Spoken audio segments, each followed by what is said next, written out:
Je peux commencer? Nous t'attendons, Jocelyne, tu peux y aller. C'est Pardon. parti. Écoutez, bienvenue à tous. Donc, la société Datron et la société Applicite sont ravis de vous convier et de vous accueillir lors de ce webinaire dont le sujet sera l'amélioration de votre réactivité et vos innovations, vos capacités d'innovation grâce au logiciel Carbeco, donc ex-Artcam, peut-être plus connu sous le nom d'Artcam pour certains d'entre vous, et aux machines de gravure Datron.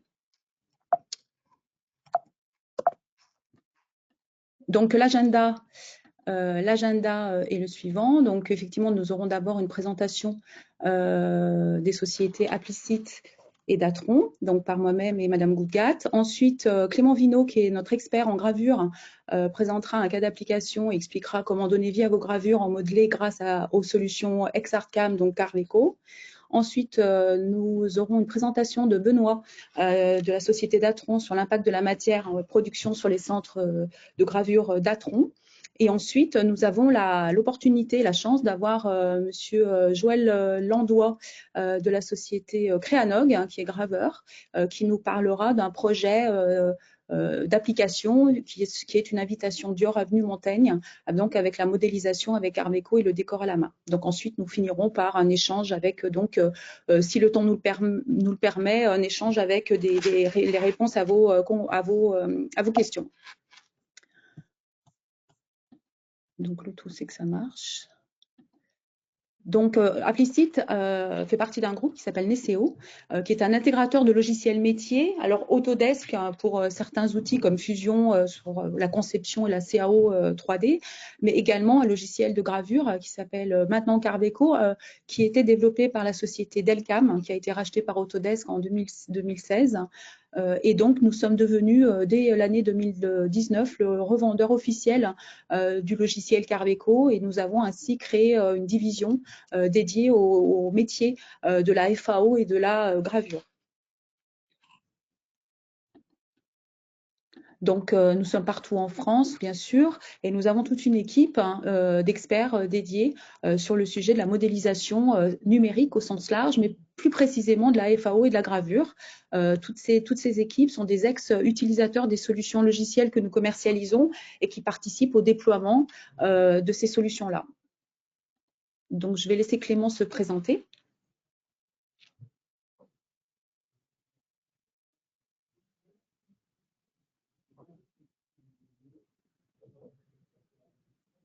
Donc, je n'entends pas Clément. Bonjour à tous, est-ce que vous m'entendez? Oui, oui. Génial, pardon, excusez-moi. J'essaie également d'afficher ma webcam, voilà. Bonjour à tous, je suis Clément Vinovotissoni, je suis donc ingénieur d'application Carveco chez Applicite. Donc c'est moi qui m'occupe de toutes les formations sur le logiciel, les formations chez le client ou en distanciel, mais également de toutes les réponses techniques que nos clients pourraient avoir sur le logiciel. Moi, j'ai fait des études, mon petit parcours rapide, j'ai fait des études de gravure à l'école Estienne, où j'y ai découvert et appris la gravure main. Et après, pendant une dizaine d'années, j'ai travaillé en entreprise où j'ai été imprimeur et surtout graveur numérique. Et à l'époque, je travaillais sur le soft qui s'appelait Arcam. Donc, j'ai bossé dessus pour des clients des maisons de luxe pendant 6-8 ans, et depuis maintenant plusieurs années, je travaille chez Applicite en tant qu'ingénieur d'application sur Carveco. Je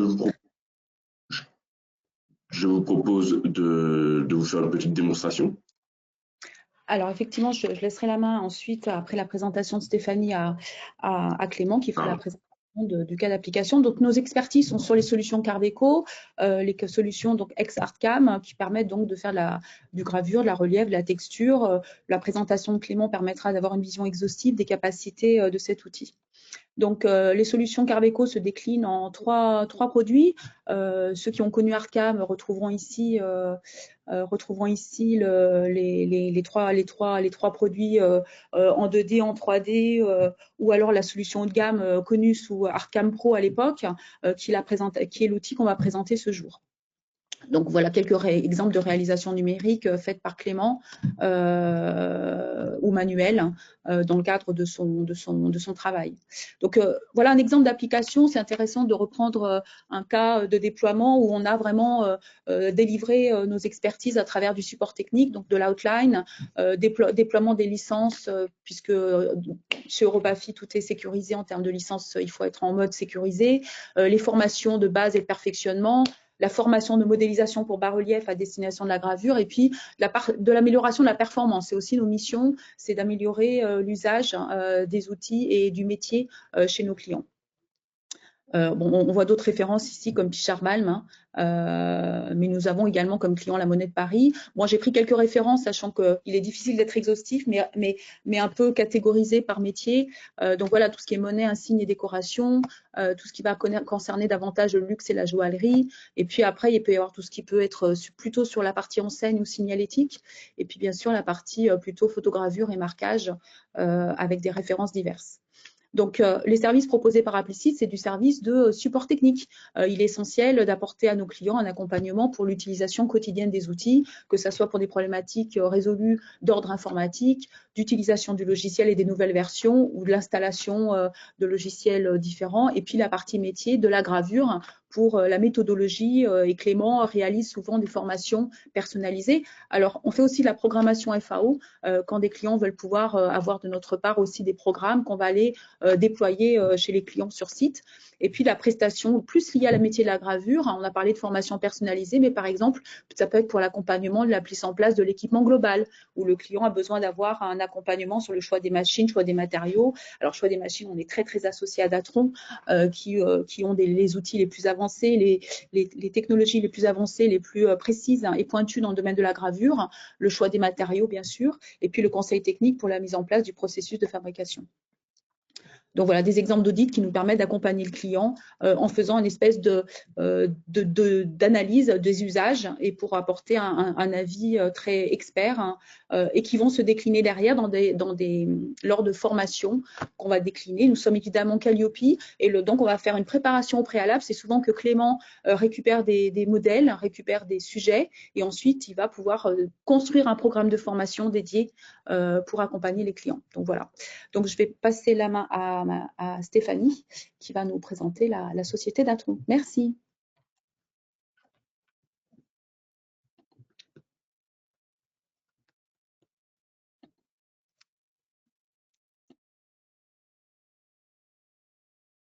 Tout le monde voit l'écran. Oui, on est bon.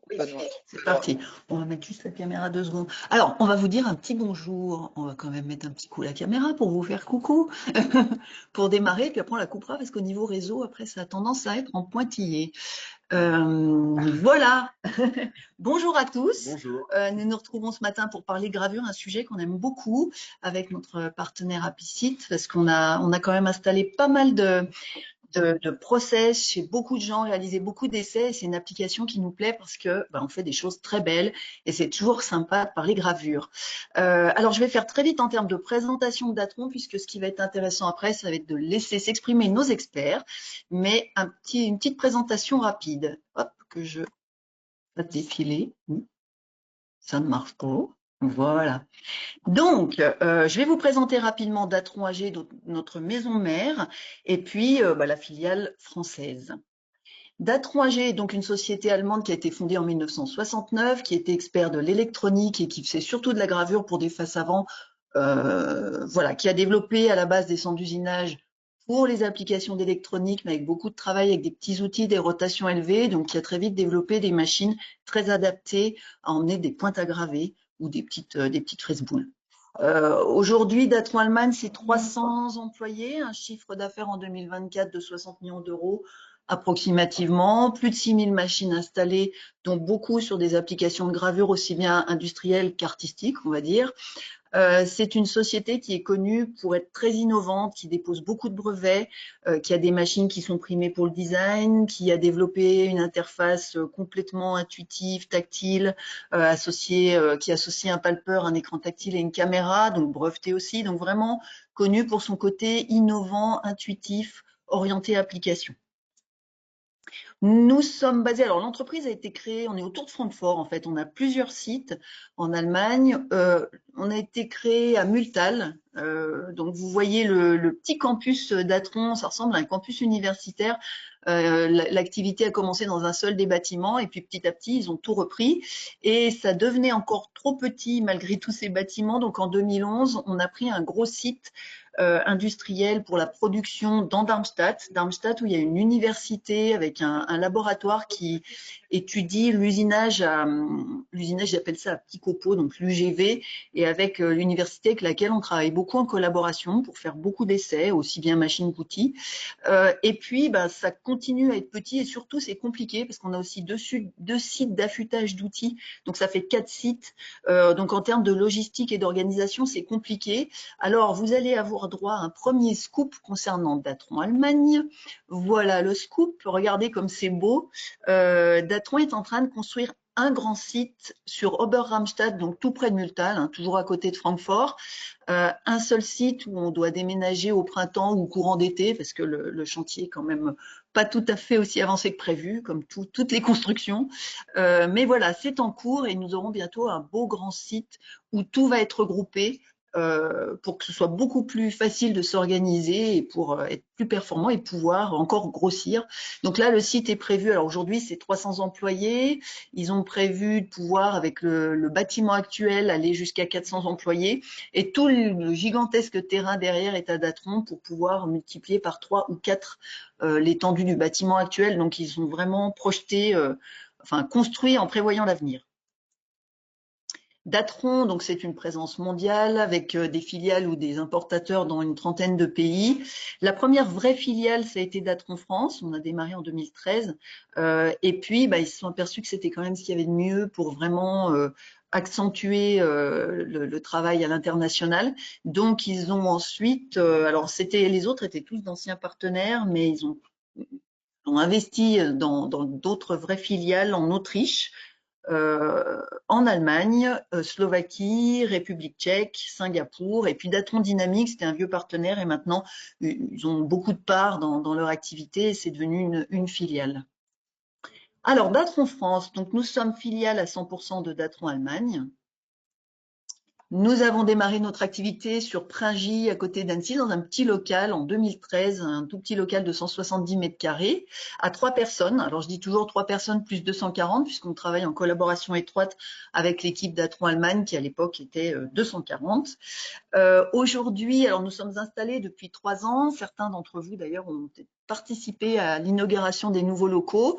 Nous sommes au bord du lac d'Annecy, à Sevrier, 500 mètres carrés maintenant, avec un beau showroom de plus de 200 mètres carrés.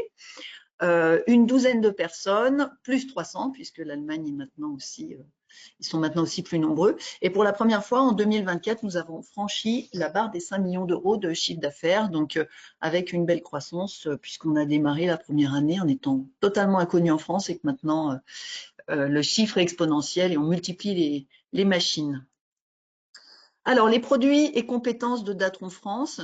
Donc, nous sommes principalement connus pour nos centres d'usinage grande vitesse, mais nous proposons aussi des machines de dosage dépôt, c'est un petit peu moins connu. Datron Next, donc notre logiciel de commande, fait partie intégrante des produits Datron, puisque sur une base PC, nous développons une interface très spécifique, un logiciel orienté application qui est vraiment intéressant, avec beaucoup de fonctions adaptées aux applications. Nous assurons en France le service après-vente, l'accompagnement process avec une équipe application qui est là pour du conseil, pour mettre en route le process chez vous et en collaboration avec nos partenaires tels qu'Apicit. Et puis, nous sommes fabricants d'outils de coupe. Donc, ça, les gens le savent un peu moins, mais ça nous apporte une très bonne expertise puisqu'on a des sites d'affûtage de nos propres outils avec beaucoup d'outils brevetés et spécifiques et qu'on peut, grâce à ça, donc sur ces sites, on a des machines Datron. On peut tester les outils, définir les paramètres et apporter une bonne expertise sur la coupe, sur l'outil de coupe. Les centres UGV, alors on a une gamme qui est très rationalisée. Donc on part de la toute petite Datron Neo, alors toute compacte, 400 par 500 de course, mais Benoît entrera un peu plus dans le détail des machines. On a la gamme Cube, donc M8 Cube, ML Cube, 1000 par 700 de course ou 1000 par 1500, et après on a une gamme MX Cube avec des dynamiques, des vitesses beaucoup plus élevées, des règles de mesure optique, convoyeur de copeaux, facile à automatiser, des broches plus puissantes. Donc là, vraiment quelque chose d'orienté production intensive ou précision extrême. On a une gamme très rationalisée, ce qui est un grand confort pour nous en termes de suivi en SAV, puisque ça nous permet d'avoir toutes les pièces détachées en stock et d'être performant. C'est plus facile quand on se disperse moins. On a un nouveau produit aussi, la ML Cube maintenant, en porte automatique, règle de mesure, convoyeur de copeaux, qui ne figure pas, mais c'est une évolution de la ML Cube standard. Donc, affûtage d'outils, ça j'en ai parlé un petit peu. On avait des partenaires jusqu'en 2018, et puis en 2018, avec nos partenaires, on a ouvert un site d'affûtage dédié Datron. Donc, expertise, accompagnement pour nos clients. Beaucoup de gens qui ont des machines autres que les Datron utilisent nos outils parce qu'il y a un gros savoir-faire avec une bonne évacuation de copeaux, une bonne coupe, enfin des formes un peu particulières. Voilà, ça nous permet de vous accompagner plus loin en termes de coupe. Nouveau scoop, après le bâtiment, la nouvelle génération de machines de dosage dépose que les personnes qui sont venues nous voir sur Industrie Lyon ont pu découvrir cette machine véritablement impressionnante. On est à nouveau sur une solution brevetée, on maîtrise totalement le logiciel de commande, les têtes de dépose et le système d'entraînement, ce qui fait qu'on a une dépose qui est parfaite, précise, régulière. On a une très bonne interpolation entre vitesse et dosage, donc ça fait vraiment un travail très propre à des vitesses très élevées, puisqu'on a vu cette machine déposer à 20 mètres minutes, faire du contrôle à 50 mètres minutes, elle est extrêmement dynamique, c'est vraiment étonnant. Nous-mêmes avons été surpris par cette nouvelle génération de dépose. Beaucoup d'accessoires, parce que là on est toujours sur du personnalisé et des solutions qui peuvent s'intégrer à des chaînes de production. Enfin, l'esprit Datron, alors pour conclure avec cette présentation, je dirais que ce qui nous caractérise, donc des solutions high-tech, intuitives, vraiment orientées application, modulables et polyvalentes, puisqu'on module facilement les bridages et on a des solutions qui vont être très polyvalentes en termes de typologie de broche, de différentes lubes, etc. La volonté de garder un esprit de famille et d'accompagner, d'être vraiment partenaire de nos clients et de les accompagner au plus près dans leur process. Et puis une communauté de passionnés. Alors si vous regardez un peu sur YouTube et sur Internet, en général, les nombreuses vidéos, non seulement de Datron, des différentes filiales, de l'équipe allemande, mais aussi de nos clients, vous verrez qu'il y a beaucoup de collaborations, d'échanges et que ce sont vraiment des machines assez passionnelles, assez différentes de ce qu'on peut trouver. Voilà, maintenant je laisse la place à Clément qui va nous présenter Carveco, la partie CFAO, et puis on va rentrer dans le vif du sujet et le plus passionnant. Et je vous remercie de votre attention. Bonne continuation à tous sur ce webinaire.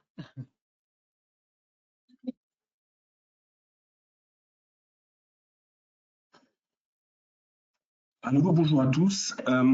Du coup, moi, je vais m'occuper de la petite démonstration Carveco.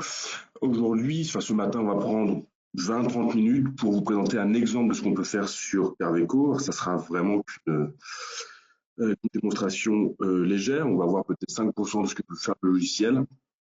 Et l'idée, c'est de vous montrer comment on peut modéliser de façon efficace et, on va dire, variée une image, un motif. Alors voilà, là on est dans l'interface Carveco. Je vais ouvrir un nouveau modèle. Très bien, vous voyez déjà prêt, 40 mm par 60 mm. La résolution, vous voyez juste en dessous, je la demande au maximum. Alors ici, vous allez pouvoir choisir votre point d'origine. Moi, par habitude, je le mets en bas à droite, mais on pourrait très bien le mettre au centre. Ça n'aurait pas beaucoup d'importance pour l'instant, sachant qu'on peut le bouger dans un second temps. Voilà, j'ouvre la fenêtre. Génial. Voilà, là vous voyez un fond jaune, donc c'est parce qu'on est par défaut un affichage de la vue 3D de Carveco, mais on va avoir deux onglets. Vous voyez, on a l'onglet également 2D, blanc, avec les règles, et l'onglet 3D. Sur la droite de l'écran, vous allez pouvoir voir ce qu'on appelle la fenêtre projet, où vous allez pouvoir découvrir les différents calques existants dans Carveco, les calques vectoriels, c'est ce qu'on va voir aujourd'hui, on va en voir les calques bitmap, donc les calques images en fait. Et puis nous aujourd'hui on va voir ensemble les calques de relief pour modéliser. Vous voyez que vous allez également pouvoir créer et réaliser les parcours outils directement dans Carveco pour lancer votre usinage par la suite. Alors nous, ce qu'on va faire aujourd'hui, c'est qu'on va partir d'une image. On va essayer de modéliser un coquillage. Je vais le chercher. Ici, je demande à importer mon image. Donc je vais choisir coquillage TIFF. Je vais l'ouvrir. Voilà, je me relance sur ma vue 2D. Très bien. Donc l'image a été importée. Vous voyez, on arrive à lire maintenant dans les calques bitmap coquillage TIFF. Donc c'est le nom du fichier. Ce que je vais faire tout de suite pour ne pas faire d'erreur, c'est que moi j'ai tendance à, j'ai fait clic droit, faites un double, à dupliquer mon image pour pouvoir, si je travaille dessus, l'avoir sauvegardé en amont.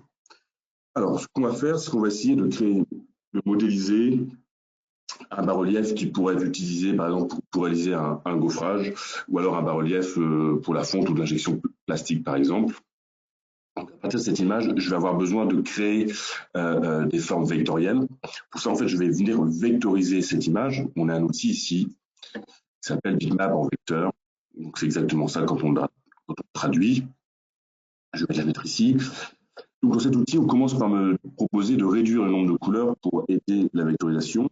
Bien entendu, je vais passer par là. Très bien. Alors, c'est un exercice que je connais. Donc, je sais que pour être efficace, j'ai demandé trois couleurs au lieu de 254. Et c'est souvent dans ces zones-là qu'on va avoir une vectorisation un peu efficace. Il faut aller entre 2 et 5 couleurs. Ça marche assez bien. J'applique cette réduction de couleurs. Et maintenant, je vais vraiment rentrer dans la vectorisation. Vous voyez, là, on me demande à partir de quelle couleur je souhaite travailler. On me propose la couleur primaire, ça me va bien. La couleur primaire, je vais l'afficher, c'est le blanc. Moi, je vais travailler sur le foncé. Hop là, très bien. On a vectorisé une partie de l'image. Je vais désélectionner ce vecteur-là. Le vecteur extérieur, vous voyez qu'il me paraît plutôt intéressant. Alors, si j'arrive à le désélectionner.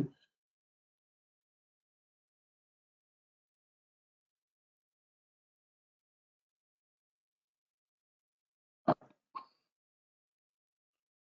Ouais, c'est à cause de moi. J'oublie de sélectionner mon outil. Voilà, ok, je supprime les vecteurs que je trouve être en trop. Je sélectionne la couleur, vous voyez, la couleur caramel clair. Et je viens à nouveau créer voilà, une vectorisation. Dans cette vectorisation, je vais venir désélectionner le contour qui me va bien. Voilà. Et je supprime. Voilà, c'est plus léger, on a moins de vecteurs. On va très bien. Je vais pouvoir fermer maintenant ma fenêtre de vectorisation. Et vous voyez, je vais essayer de faire finalement, entre ces deux vecteurs, je vais essayer de travailler, utiliser une partie de ce vecteur-ci et une partie de l'autre vecteur, qui est ici. Donc pour faire cela, c'est très simple. Je vais venir couper mon vecteur à des endroits, on va dire, stratégiques. Je vais couper ici, par exemple. Alors, je vais faire clic droit, couper le vecteur. Je vais venir faire là exactement la même chose un peu plus bas. Voilà, par exemple ici. Clic droit à nouveau, couper le vecteur. Le vecteur sélectionné est celui que je dois garder. Donc je vais venir voilà, sélectionner cette partie-là qui me paraît trop accidentée. Je sélectionne le deuxième vecteur et je vais faire exactement l'inverse. Je vais venir couper. Alors l'affichage des points, vous voyez, fait légèrement un même ordinateur avec la diffusion, mais on va y arriver très bien. Et je vais faire la même chose ici, peut-être un peu plus bas. Voilà. Clic droit, couper vecteur.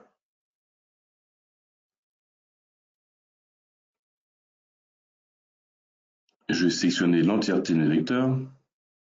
Je vais juste lui demander de ne pas sélectionner les contours que je veux garder pour travailler. Et tout le reste, on va le supprimer. Très bien. Maintenant, je vais prendre ce petit vecteur, vous voyez, où on a besoin de se décaler un peu. Je vais demander de faire un offset. Je vais faire un offset dynamique, comme ça, voilà. Je me rapproche de quelque chose qui va assez bien. OK. Et maintenant, je vais venir relier ces deux vecteurs, je vais les joindre finalement. Donc, je les sélectionne, je vais venir dans Vecteur, joindre. Alors, j'ai différentes options, bien évidemment, courbe lisse, droite. En déplaçant des points, je vais faire une ligne droite. Donc, c'est allié en bas, on l'a pas vu, mais maintenant, je vais venir le fermer à ce niveau-là. Vous voyez, là, on voit bien, pardon, je vous remontre. On voit bien que le vecteur est ouvert, on a un point vert, un point rouge. Donc, on n'est pas fermé. Quand je vais venir le fermer à nouveau avec une droite, voilà. On n'a plus qu'un point vert, donc le vecteur est bien fermé. Tout va bien. Je vais supprimer les éléments que j'ai en trop. Et du coup, sur mon calque, j'ai donc une silhouette de mon coquillage. Et je vais venir faire un double du coquillage parce que je vais avoir besoin de modifier le vecteur. Pour ne pas le perdre, j'aime bien, comme je vous le disais, faire des sauvegardes. Je vais pouvoir, on le devine bien, hein, ici mon vecteur il est affiché en noir. Si je viens cliquer sur cette petite pastille à droite, à gauche de mon calque, je vais pouvoir venir lui demander de m'afficher mes vecteurs sous une autre couleur. Par exemple, là, voilà, j'ai demandé du rouge. Ce qui est assez pratique pour le travail sur des fichiers assez techniques, de pouvoir venir définir, différencier les vecteurs en fonction, enfin, le type de vecteur en fonction de la couleur. Alors ici, maintenant, je vais venir un peu travailler mon vecteur parce qu'on va utiliser par la suite un outil qui s'appelle modelage entre deux rails. L'idée de cet outil, ça va être d'extruder des formes entre deux rails directeurs grâce à des profils. Donc, pour faire cela, moi, je vais venir tout préparer en amont. Donc, je vais venir scinder mes vecteurs ici. Tac, je vais couper à nouveau. Ma silhouette, je vais venir la couper en deux à des endroits spécifiques. En bas, en haut, pardon, et en bas.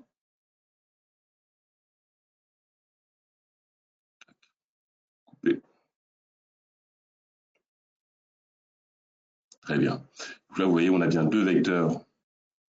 Alors, contigus, mais en tout cas, bien séparés.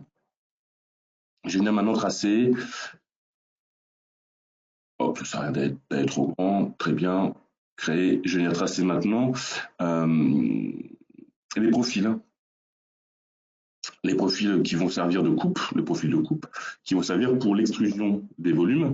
Vous voyez, j'ai tracé premièrement un triangle, on va dire, et je suis venu voilà, lisser le point. En lissant le point, je vais venir pouvoir en fait retrouver les courbes de Bézier à la base des tracés vectoriels, et je vais pouvoir maintenant venir modifier, modifier mon profil. Donc, ce que je fais, c'est que je copie, pardon, excusez-moi, j'ai fait CTRL-C, CTRL-V. Donc, j'ai copié-collé sur place mon vecteur. Je vais le remonter légèrement. Et ici, je vais venir, celui-ci, le réduire dans la hauteur. Voilà. Voilà, finalement, deux vecteurs bien différents. On peut dire un galbe léger et un galbe important. Et ainsi de suite. Je vais venir, là, je vais faire à nouveau CTRL-C, CTRL-V pour copier-coller sur place. Voilà. Je sais par rapport à mon motif de coquillage, parce que je vais travailler en amont évidemment, je sais que j'ai besoin de 11 profils. Donc je vais faire des copier-coller successifs pour arriver à ce chiffre. Là on est à 8.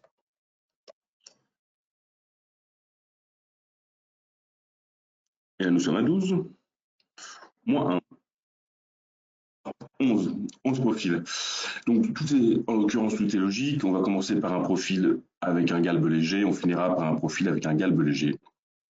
Donc jusque-là, tout va bien. Une fois que tous mes vecteurs sont préparés, je vais venir ici dans mes calques reliefs à droite, vous voyez dans ma fenêtre projet. Donc j'ai déjà un calque relief créé vide, je vais juste l'appeler de rail, ce qui me permet de spécifier la forme qui va être présente sur ce calque. Et on va pouvoir travailler avec cet outil qui est juste ici, en haut à gauche, modeler suivant de rail. Donc je vous rappelle, c'est l'idée de créer une extrusion dans une zone définie par deux rails vectoriels grâce à des profils ici que nous voulons créer. J'ouvre cet outil et on y va. Je sélectionne un premier rail, un premier vecteur finalement. Je vais venir le définir. Voilà, il est rentré dans l'outil. Un deuxième, je viens le définir. Alors, attention à bien vérifier le sens d'extrusion de chaque rail. Là, on va du bas vers le haut. Et le rail à droite, on va, vous voyez, on voit les petites flèches, on va du haut vers le bas. Donc, ce que je vais faire, c'est que je vais inverser le sens, tac, du premier rail pour aller, pour que les deux rails aillent dans le même sens, du haut vers le bas. Ensuite, je vais venir sélectionner un premier profil, alors ils appellent ça section transversale, une première section transversale que je vais venir ajouter sur mes rails. Vous voyez, mon profil 1 s'est ajouté en haut. Alors, je vais désafficher l'aperçu de relief. Pardon, mon premier profil s'est ajouté en haut et je vais sélectionner mon dernier profil qui va automatiquement s'ajouter en bas. Et maintenant, vous voyez, on a du coup maintenant 9 profils que je vais venir sélectionner les uns après les autres. Le deuxième. Et je vais venir non pas ajouter ici, mais je vais venir cliquer sur la case d'à côté. Je vais venir insérer ce profil. En cliquant sur insérer, ça va me permettre de venir le positionner voilà, là où j'estime qu'il est le mieux placé. Hop, ainsi de suite. Je vais venir petit à petit insérer les profils les uns après les autres.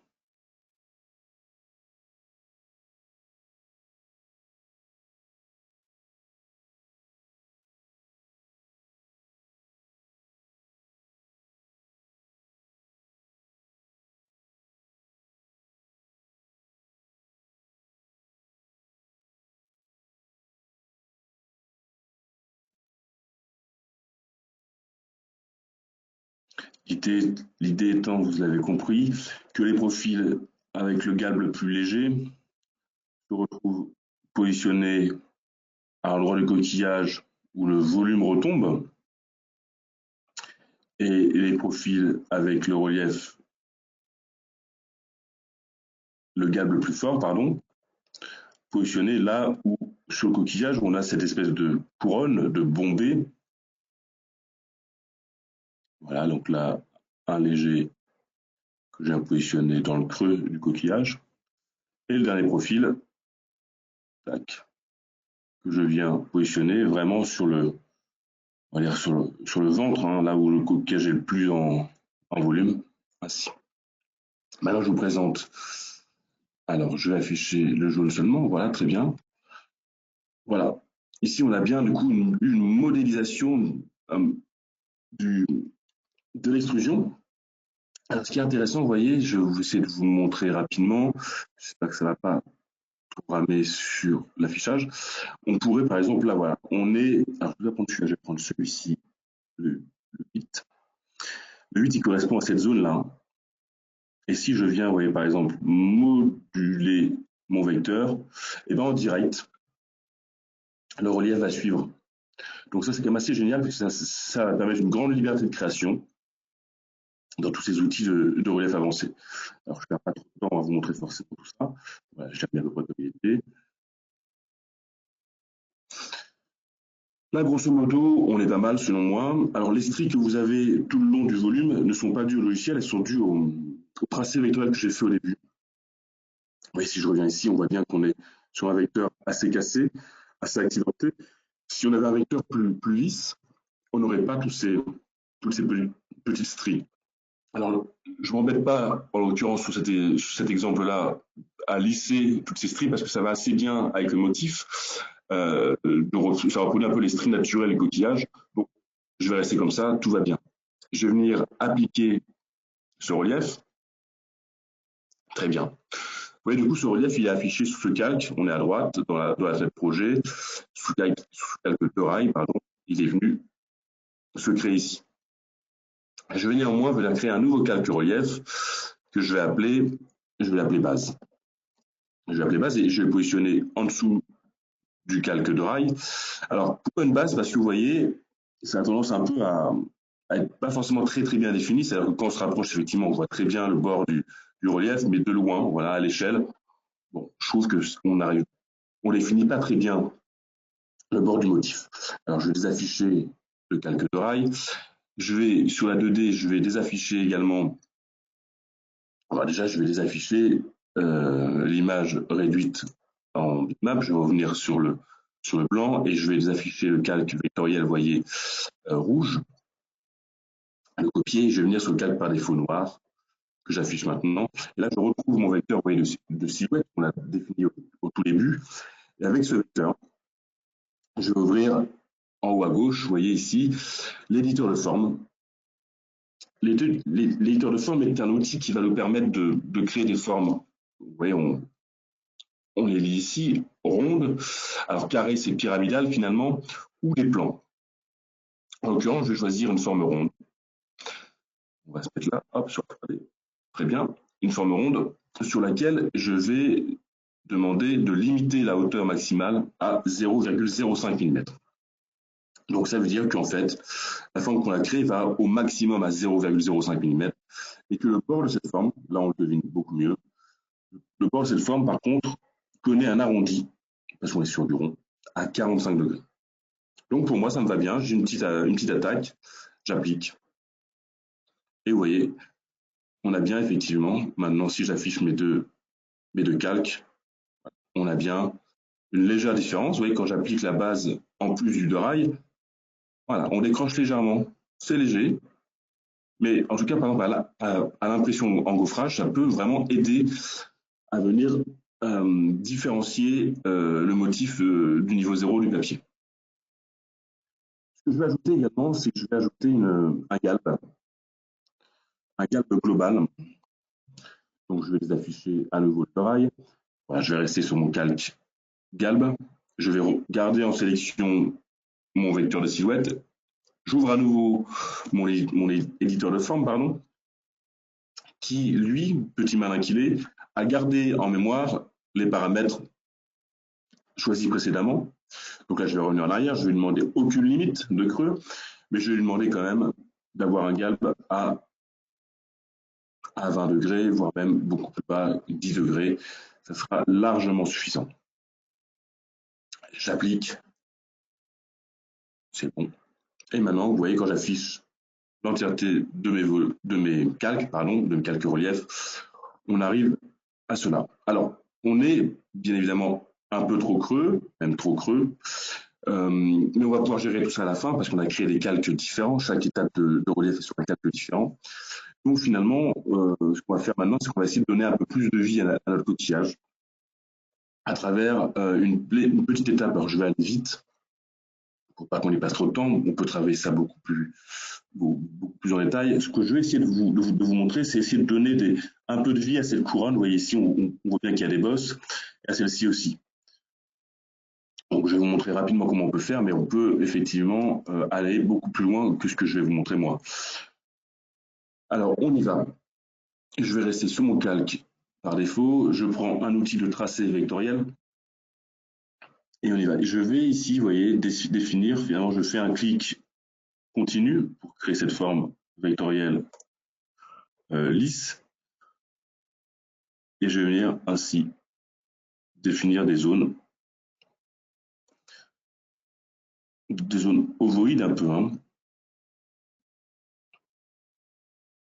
Alors là, je le fais à la souris actuellement, ce matin.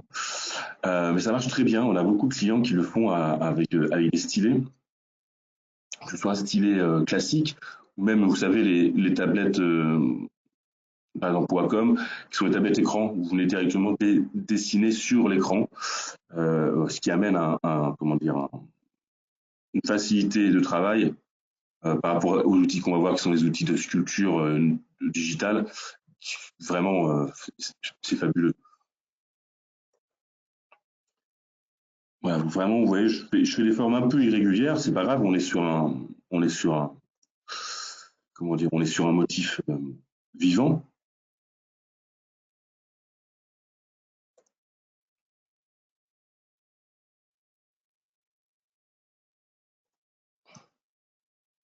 C'est un petit dernier dans l'angle. Ça, c'est vraiment pour le fun, celui-ci. Hop là. Ce que je vais faire, c'est que je vais sélectionner l'entièreté de mes vecteurs, je vais désélectionner le vecteur de contour, et je vais demander à Carveco de venir me fermer en déplaçant le point final, par exemple. Voilà. Donc là, maintenant, je vais avoir, effectivement, vous voyez, si je sélectionne un à un, on n'a que des vecteurs fermés. Donc, on est pas mal. Je vais créer un quatrième calque relief que je vais appeler sculpture, par exemple. Très bien. Alors, je resélectionne tous mes vecteurs et je vais à nouveau demander à mon éditeur de forme qui se situe ici de créer du galbe. Alors là, je trouve un peu fort le galbe à 45, donc je vais avoir tendance à baisser. Je vais plutôt aller vers du 35.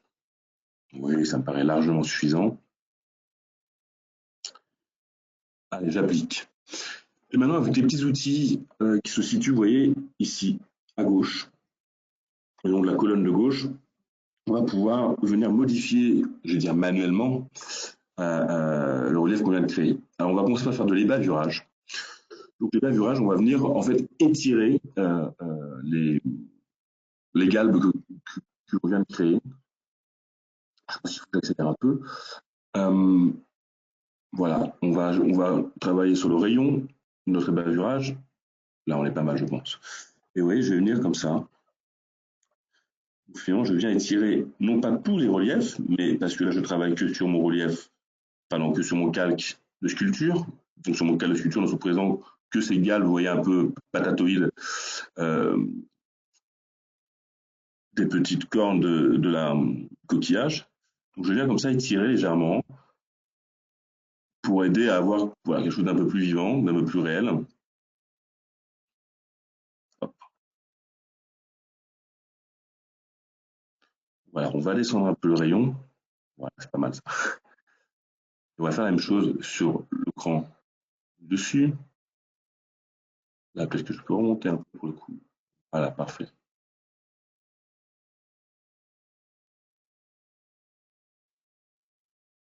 Ouais, on voit bien que quand je tire sur le galbe précédent, on voit bien que ça crée des stries. Hein. Vous le devinez en même temps que moi. On les voit tout à fait. Alors, c'est pas grave. L'idée pour l'instant, c'est vraiment de travailler sur la globalité du relief. Hein. C'est pas d'être forcément très propre. Ensuite, venir modeler cette première boule qu'on vient de créer avec l'éditeur de forme. Je vais redescendre un peu le rayon. Bien. Voilà. Alors, ce qu'on peut faire quand même, c'est que je vais passer un dernier coup un peu plus global. Comme ça.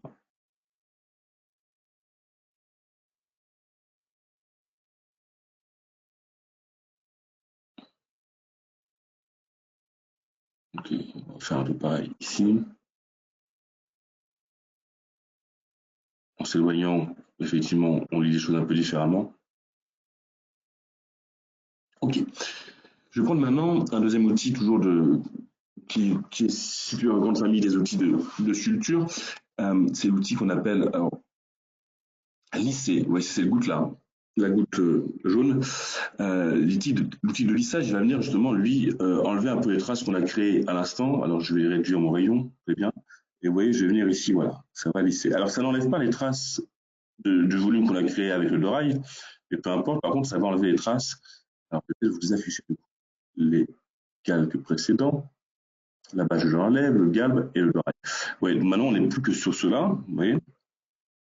Là, on va pouvoir venir un peu lisser. Ouais, là, on le voit un peu, hein, c'est un peu cassé. On va venir pouvoir nettoyer, lisser, smoother vraiment tous les petits reliefs qu'on vient de créer précédemment. Alors, je fais ça rapidement parce que on n'a pas malheureusement toute la matinée, mais vous voyez, l'idée, ça va devenir voilà, un peu plus de douceur à nos premiers volumes. Voilà.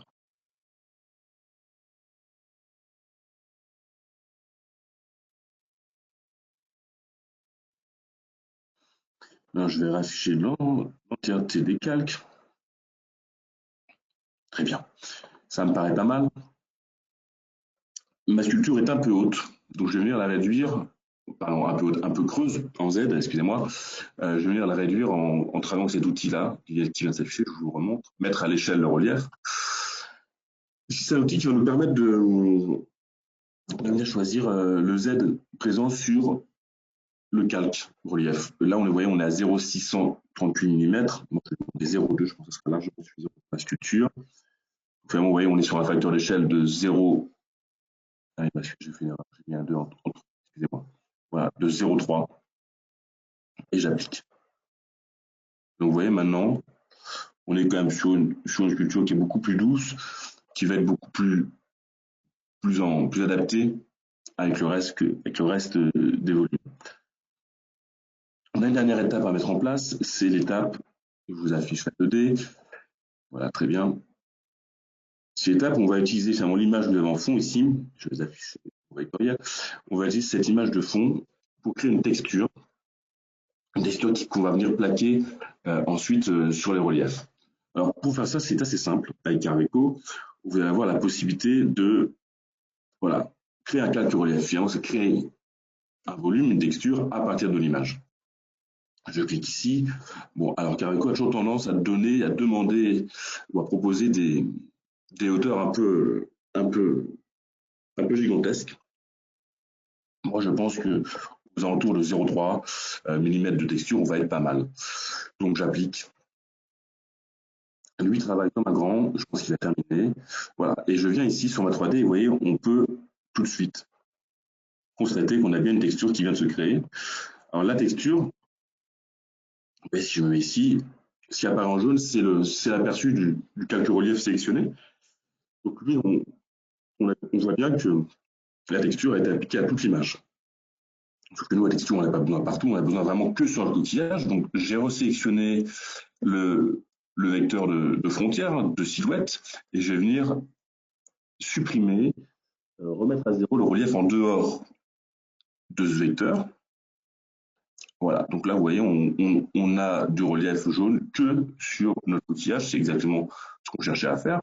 Donc on est très content. Pour moi, je trouve que la texture, en tout cas au niveau du Z, elle est plutôt à l'envers. Donc je vais venir la retourner. Vous voyez ici, j'ai un outil pour inverser le relief en Z seulement. Donc, pas en miroir. Très bien. Et je vais venir remonter. Vous voyez, parce que là, en fait, on a une marche. On va venir la calculer. Si je me mets au bord, on a une marche qui semble être de 0,209. Donc, je vais venir ajouter un plan. Alors, je monte bien un plan, pas un galbe, de 0, je prends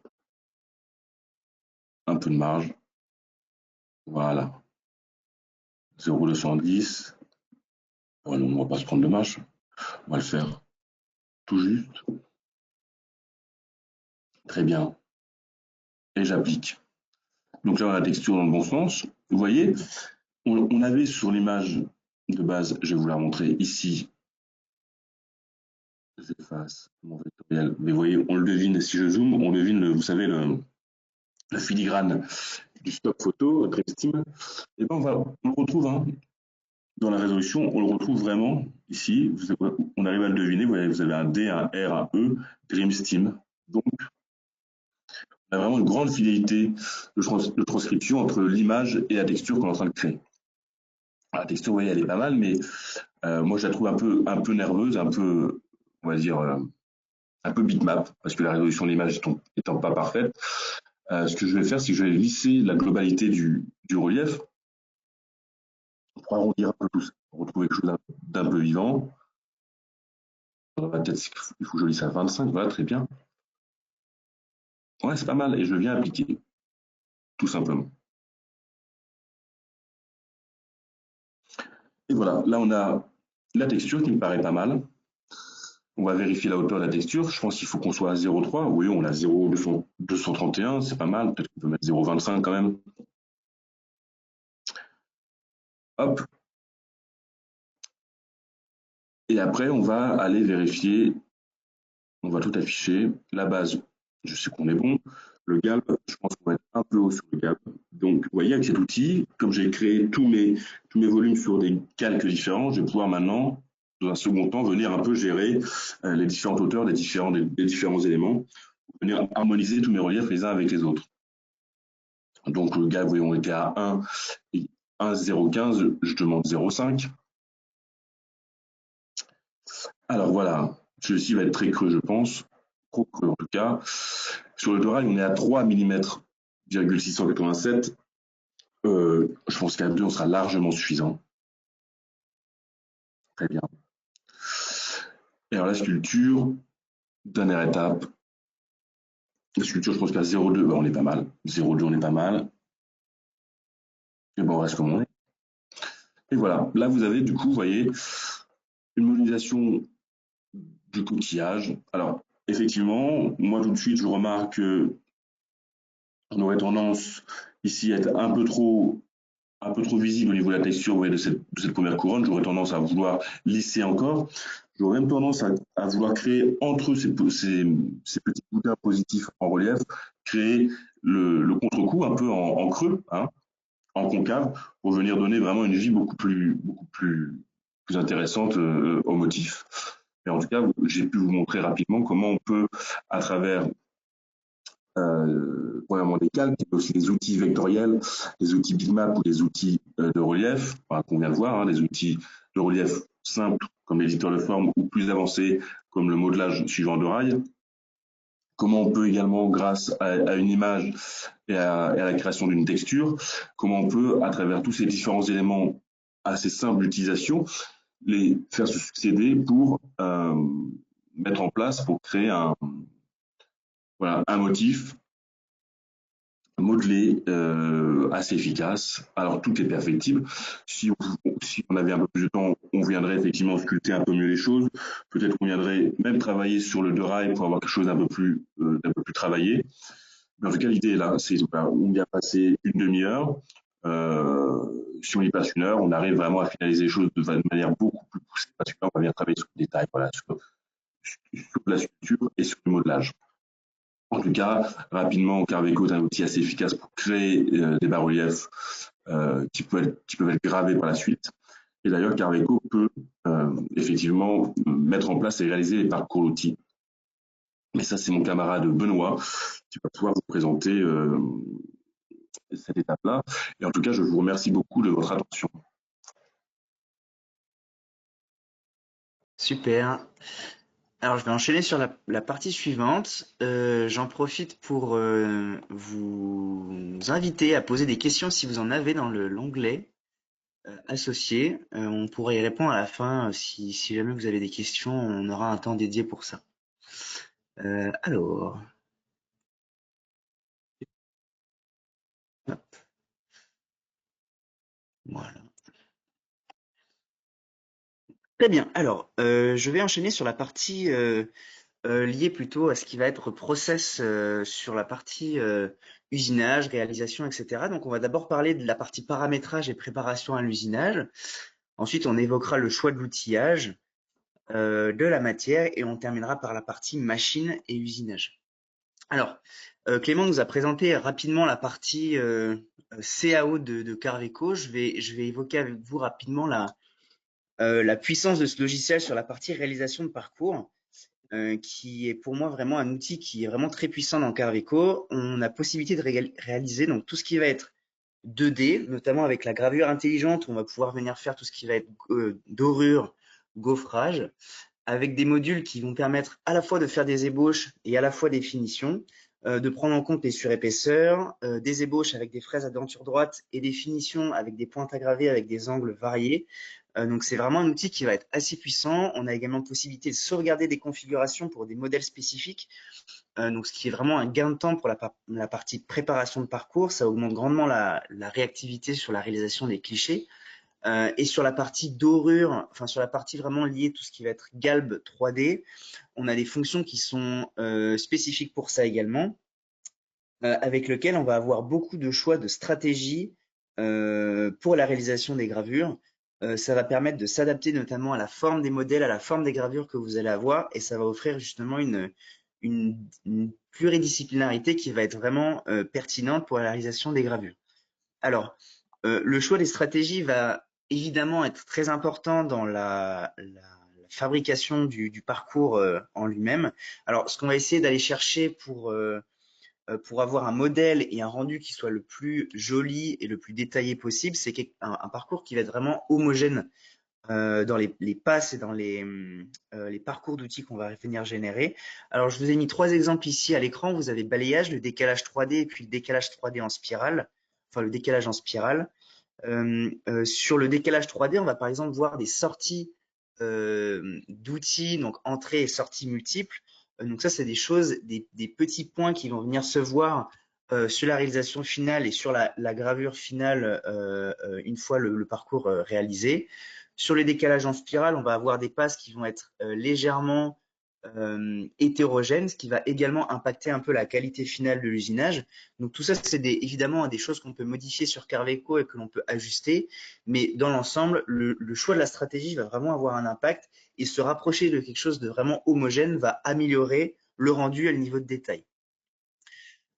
Hormis le choix de la stratégie, les paramètres qui vont être importants à ajuster et que l'on a possibilité de régler sur Carveco, ça va être la tolérance du parcours. Pour un pas identique, vous avez 2 images ici à l'écran. En haut, vous avez la partie, donc avec un pas de 5 centièmes, vous avez une tolérance à 5 centièmes. Et en bas, pour un pas de 5 centièmes, une tolérance à 1 micron. On voit tout de suite que le niveau de détail est beaucoup plus important, beaucoup plus fin. Ça, évidemment, ça augmente un peu le temps de calcul et ça augmente la taille et le volume du fichier.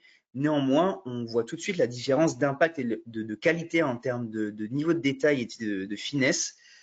Et c'est vraiment des éléments qui vont être importants à la fois à moduler sur Carveco et qui vont être possibles de réaliser sur Carveco, justement. Autre paramètre que l'on peut modifier et ajuster, notamment sur les machines d'Atron, ça va être la gestion des dynamiques. Alors les dynamiques, qu'est-ce que c'est? Ça va être la capacité de la machine à accélérer et décélérer rapidement. En l'occurrence, sur nos machines, vous avez la possibilité de gérer le niveau de dynamique.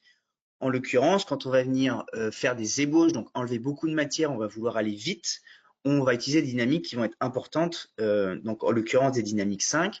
Tandis que quand on va être sur des niveaux de finition assez importants, que l'on veut des détails, que l'on veut le minimum d'erreurs de trajectoire en sortie de courbe, on va plutôt utiliser des dynamiques 1 qui vont permettre d'être au plus juste du modèle et d'améliorer justement cette homogénéité que l'on veut et ce niveau de détail.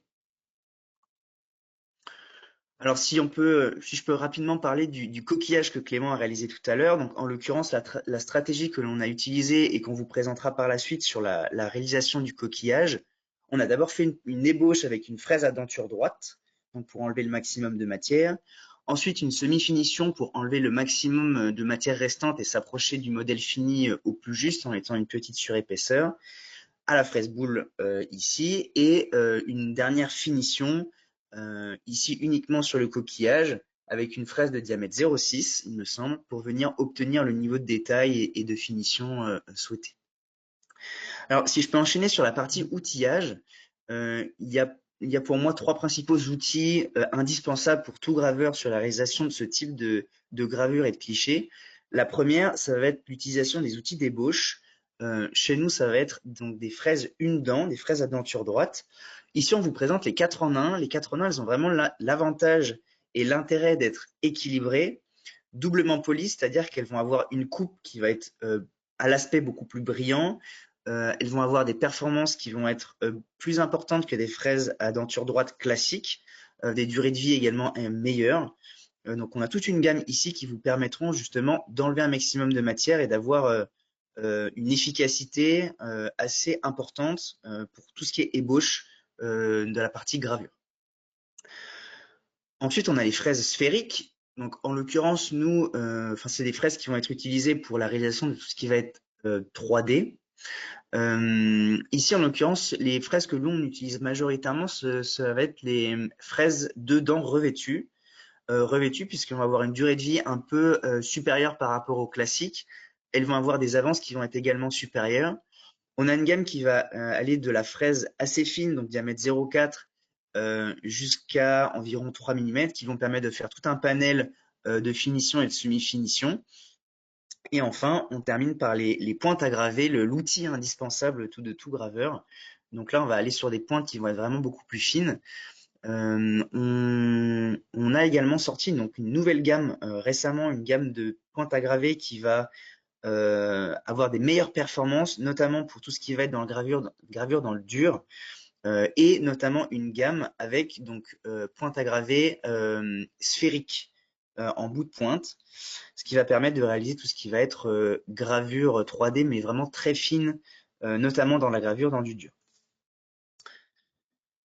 On va parler maintenant rapidement de la matière. Alors, on réalise souvent des essais à la fois pour des clients et des partenaires, mais aussi pour du marketing, des gravures justement dans du laiton.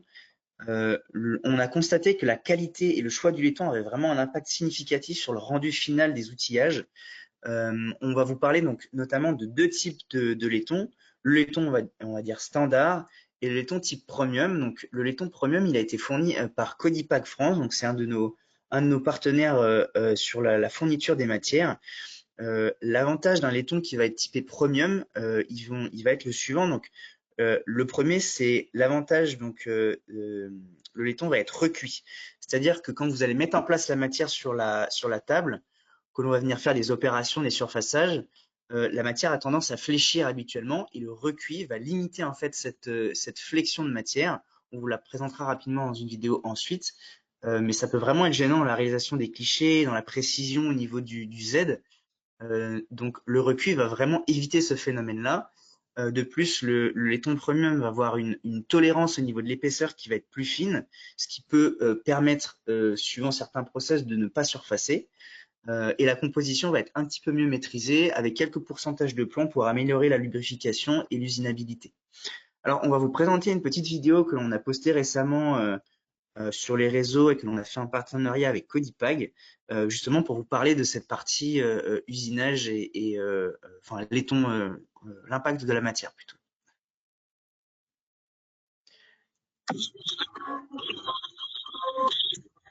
Ou encore des médaillons. Aujourd'hui, nous testons pour vous l'impact de la qualité de la matière sur votre process. Alors, laiton standard ou laiton premium qualité graveur? C'est ce que nous allons. Ah, pardon, excusez-moi, il y a eu un petit souci. On va recommencer. Un petit souci de synchronisation avec le son. Tac.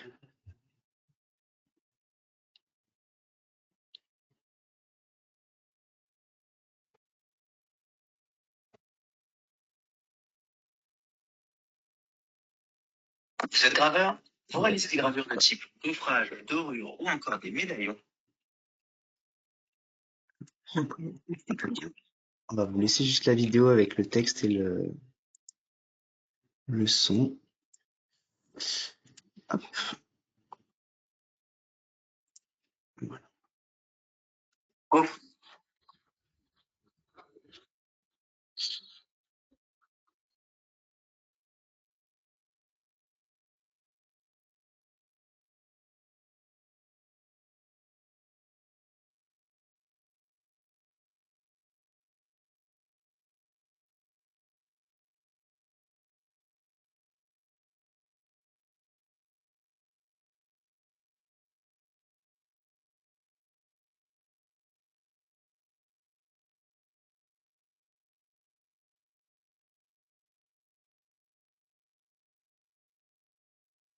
Alors là, en l'occurrence, on vous présente sur la vidéo l'impact justement de la qualité de cette matière pour la réalisation des clichés. Donc la mise en place sur la machine avec les différents surfaçages. Et ici, par exemple, après surfaçage, on peut voir que la matière, elle fléchit. Donc ça, c'est pour la matière de type standard. Ensuite, on a la matière premium. Donc on a fait la même chose avec exactement les mêmes paramètres, les mêmes typologies d'outillage. Et après usinage, ici, on voit tout de suite que le laiton premium, lui, il ne fléchit pas. Donc ça, c'est l'effet effectivement du recuit qui élimine les contraintes internes à la matière et qui laisse la matière parfaitement plane. On a fait la même chose cette fois-ci avec un outil miroir, donc pour vraiment visualiser les défauts sur la matière. Sur le laiton premium, tout est homogène et parfaitement uniforme. Et sur le laiton type standard, on a justement des variations en Z et des défauts qui viennent d'aspect et qui sont visibles à l'œil. Voilà. On va enchaîner maintenant sur la partie machine. Comme Stéphanie l'évoquait tout à l'heure, donc on a une gamme de machines qui est relativement rationalisée, allant de la petite Néo très compacte et très productive, à la MX Cube qui, elle, va être plutôt tournée vraiment sur la partie production, avec donc des broches qui vont aller de 4 à 8 kilos, des vitesses d'avance qui vont être beaucoup plus importantes, la possibilité de charger et de palettiser par le dessus. Donc voilà, toute une gamme de machines assez polyvalentes qui ont toute la capacité de graver. L'agneau qui va plutôt être adapté pour de la gravure dans tout ce qui est tendre et dur de manière occasionnelle. Si on a vraiment de la grosse production dans du dur, on passera plutôt sur la gamme cube.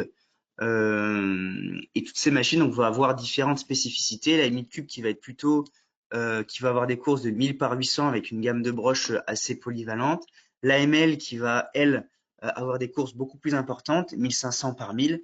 Et puis finalement, la MX Cube qui, elle, est équipée de mesures optiques, de règles de mesure optique, pardon, et qui pourra être beaucoup plus précise en termes de niveau de détail et de finition. On a également une gamme de broches usinage grande vitesse qui va être assez polyvalente. Donc des vitesses de rotation qui vont aller de 40 à 60 000 tours par minute, allant de la gamme donc de broches à bridage d'outils direct jusqu'à la gamme donc de HSK 25 qui elle va permettre plus de concentricité et de précision. Donc en fonction des machines et du typologie d'application qu'on va avoir, on va avoir des broches qui vont être vraiment spécialement dédiées à la gravure et d'autres qui vont être beaucoup plus polyvalentes. L'avantage d'avoir des broches avec des vitesses de rotation élevées, c'est qu'on va pouvoir emmener vraiment des petits outils et améliorer les vitesses d'avance en augmentant la vitesse de rotation notamment. L'avantage des machines d'Atron pour la réalisation de gravure, ça va notamment être la technologie d'usinage à grande vitesse. Donc, comme on vous présentait précédemment, les machines d'Atron sont des machines d'usinage grande vitesse, c'est-à-dire que ce sont des machines qui sont conçues pour avoir des vitesses d'avance et des vitesses de rotation élevées. Donc, on a très peu de masse embarquée, on a des machines qui sont conçues sur portique, des moteurs qui vont être adaptés à des vitesses d'avance élevées et des vitesses d'accélération, décélération importantes. Donc ça, pour la réalisation de gravures, notamment dans l'usinage de très petits déplacements, on va être justement très performant puisqu'on va pouvoir accélérer et décélérer très vite. On va tout de même garder des niveaux de précision et des niveaux de finesse qui vont être assez importantes. Donc pour de la gravure en série, on va être assez performant en termes de vitesse d'usinage et en termes de qualité aussi.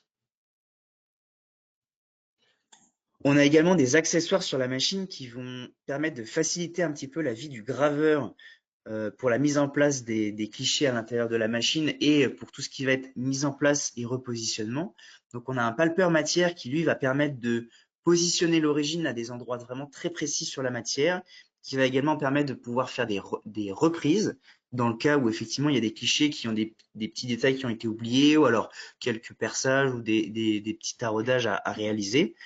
Et on va avoir un palpeur de longueur d'outil intégré à la machine qui va lui permettre d'ajuster la longueur de l'outil et d'ajuster en fonction de l'usure ou d'éventuelles casses l'usinage et de pouvoir toujours avoir un cliché qui va être finalisé et terminé à la fin du lancement du parcours. On a également sur nos machines de la lubrification, alors à la fois uniquement à l'air ou avec un mélange d'air et de lubrifiant. En l'occurrence, le lubrifiant, il va être soit l'huile, soit l'éthanol. Donc l'huile, il va principalement être utilisé pour tout ce qui va être gravure dans le dur, notamment de l'inox ou de l'acier. Et l'éthanol, lui, va plutôt être utilisé pour tout ce qui va être matériautant, donc laiton, aluminium. On a possibilité d'usiner donc des laitons uniquement avec de l'air, mais la lubrification à l'éthanol améliore grandement les durées de vie d'outils et les qualités de gravure rendues. On a beaucoup de clients qui font de la gravure en production intensive et qui ont augmenté les débits d'éthanol pour améliorer les durées de vie d'outils. L'avantage également de la lubrification à l'éthanol, c'est qu'on va pas avoir de nettoyage de pièces à la fin. Une fois que l'éthanol a été projeté sur l'outil, il va avoir un effet donc refroidissant, mais il va pas laisser de traces ou de résidus sur la pièce. C'est une pièce qui va pouvoir être tout de suite envoyée chez les clients. Et enfin, donc, on a possibilité de mettre en place des tables à vide, donc tables à vide par dépression, qui vont permettre donc de fixer et de brider des très grandes plaques. Ces tables sont modulaires par zone de 100 par 100, donc ça va vraiment être intéressant en termes de modularité, de pouvoir mettre en place à la fois des petits clichés de 50 par 50 ou alors des très grandes plaques de 500 ou des plaques qui vont faire directement l'ensemble de la dimension de la table. Vous allez pouvoir, donc, par exemple sur Carveco, moduler et nester un petit peu vos différents clichés sur une grande table et venir découper en intégralité en utilisant un carton martyr que nous on appelle VacuCard, qui fait 7 dixièmes. Donc vous allez pouvoir découper totalement vos clichés sans pour autant les reprendre, etc. Ce qui va vraiment avoir un avantage pareil en termes de gain de temps et d'efficacité. Et on a également la possibilité de monter des options 4 axes sur les machines pour venir faire de la gravure en cylindre notamment.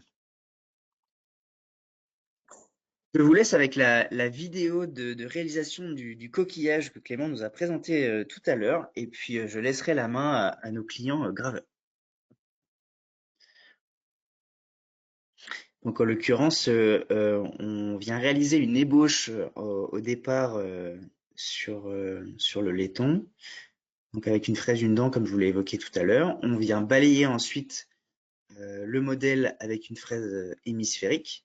Donc en l'occurrence, on a fait une semi-finition ici avec une fraise un peu plus grosse et une deuxième semi-finition ici avec une fraise plus petite de diamètre 1. Et ensuite, une fois qu'on a réalisé tout ça, on vient finir avec une fraise vraiment très fine pour obtenir le niveau de détail maximum. Lubrification à l'éthanol ici, comme je l'évoquais tout à l'heure. Donc vous voyez, ça coule légèrement, mais ça s'évapore tout de suite. Et voici le rendu final. On peut même observer le petit texte que Clément nous a évoqué tout à l'heure. Voilà. Merci à tous de votre attention. Je vous laisse avec notre client graveur qui vous présentera un petit peu ses réalisations qui sont incroyables à visualiser. Voilà. Merci à vous.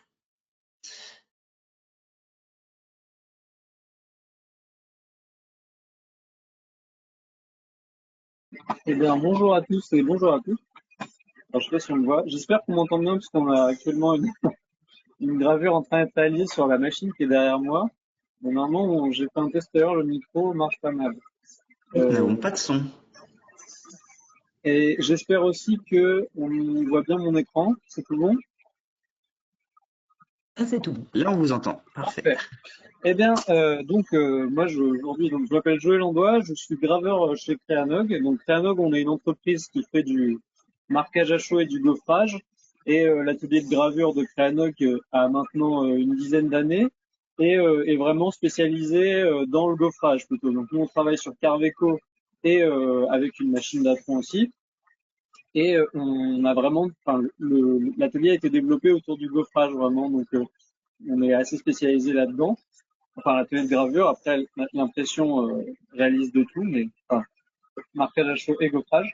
Voilà. On est deux donc aujourd'hui dans l'atelier de gravure. Il y a moi qui suis en gros plus spécialisé dans la partie 3D et usinage, et Nathalie qui elle a été d'abord graveur main pendant des années avant de rejoindre notre équipe et qui maintenant est formée et travaille avec moi en usinage et en 3D sur Carveco, mais a aussi une expertise de savoir-faire manuel qui nous aide sur certains projets. Là, dans le cas de figure dont on va parler aujourd'hui, il y a justement une partie gravure main. Donc là, à l'écran, vous avez différentes réalisations qu'on a fait. Donc on voit justement Nathalie en train de graver une gravure d'un oursin. On a deux visuels de gaufrage. En fait, nous, on va dire que le principal de notre activité, c'est de réaliser des visuels gaufrés et marqués à chaud pour du packaging, de la PLV, donc des publicités sur lieu de vente, aussi pour des invitations, pour des cartes de vœux parfois, ou tout ce genre de choses dans le monde de la papeterie. On est aussi, là je vais passer à ma seconde slide, on fait aussi parfois, là c'est des exemples plutôt qui sont des planches tactiles, donc c'est des ouvrages qui sont réalisés pour personnes malvoyantes et non-voyantes. Et donc c'est des planches qui sont des illustrations en relief qui vont être compréhensibles et perceptibles à l'échelle du doigt.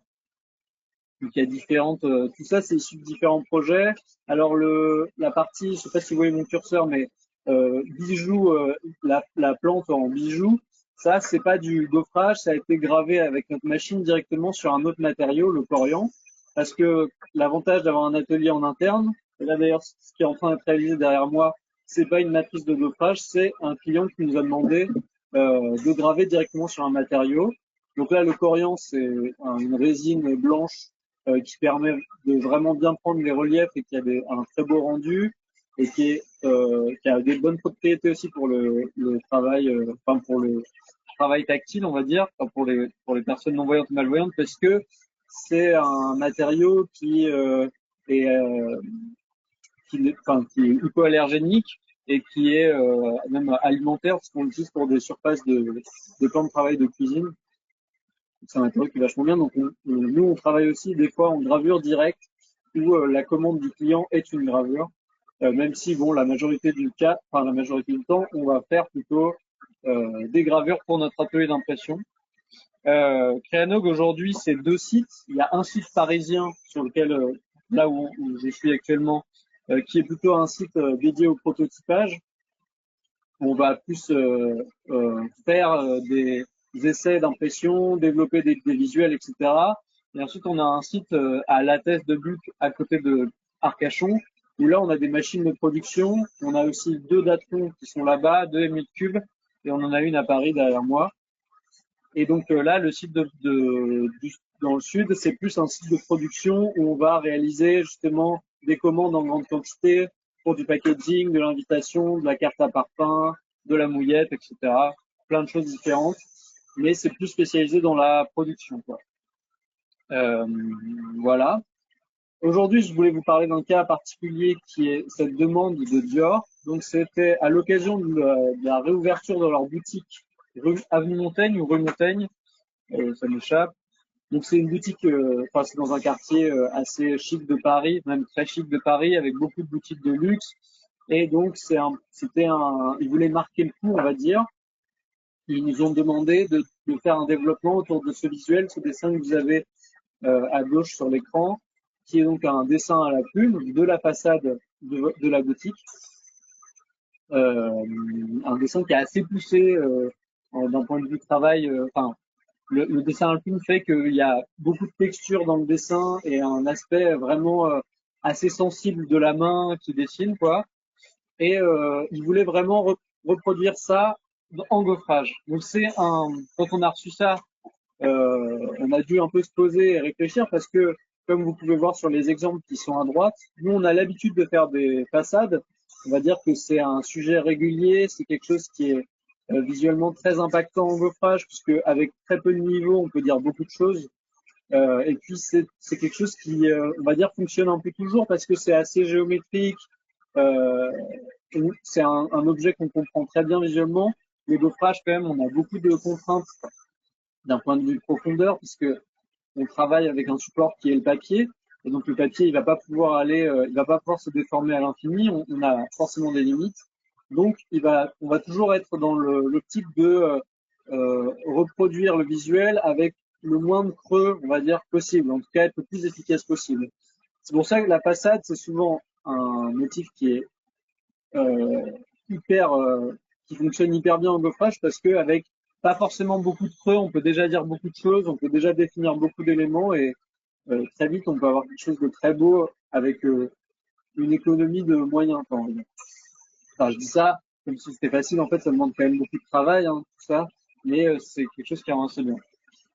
Sauf que là on a été un peu, on va dire, bousculé dans nos habitudes parce qu'ils voulaient vraiment garder ce côté très dessiné, très sensible. Et comme vous pouvez le voir sur les réalisations à droite, on n'est pas sur des choses rigides hein, non plus, mais on est quand même sur quelque chose de un peu plus mécanique. Enfin, où c'est l'élégance du volume du bâtiment en blanc sur le support blanc, quoi. Et là, ils voulaient quand même garder cet aspect dessiné, qui est pas du tout sur les façades à droite. Donc c'est pour ça qu'on a dû dans un premier temps développer faire un travail donc de redessin vectoriel. Ce dessin il était très important parce que c'est lui qui va donner le point de départ de notre 3D quoi.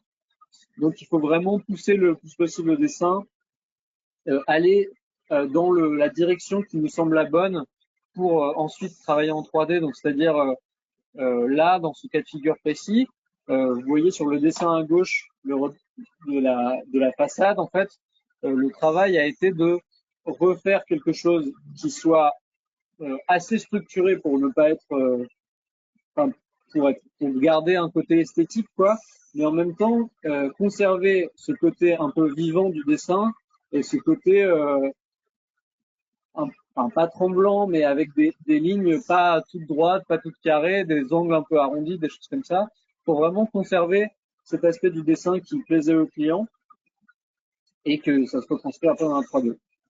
Alors, étant donné que le dessin était une illustration à la plume et que c'était important pour eux, on a ensuite utilisé donc, enfin, on a pensé à travailler une trame qu'on allait ensuite intégrer au gaufrage.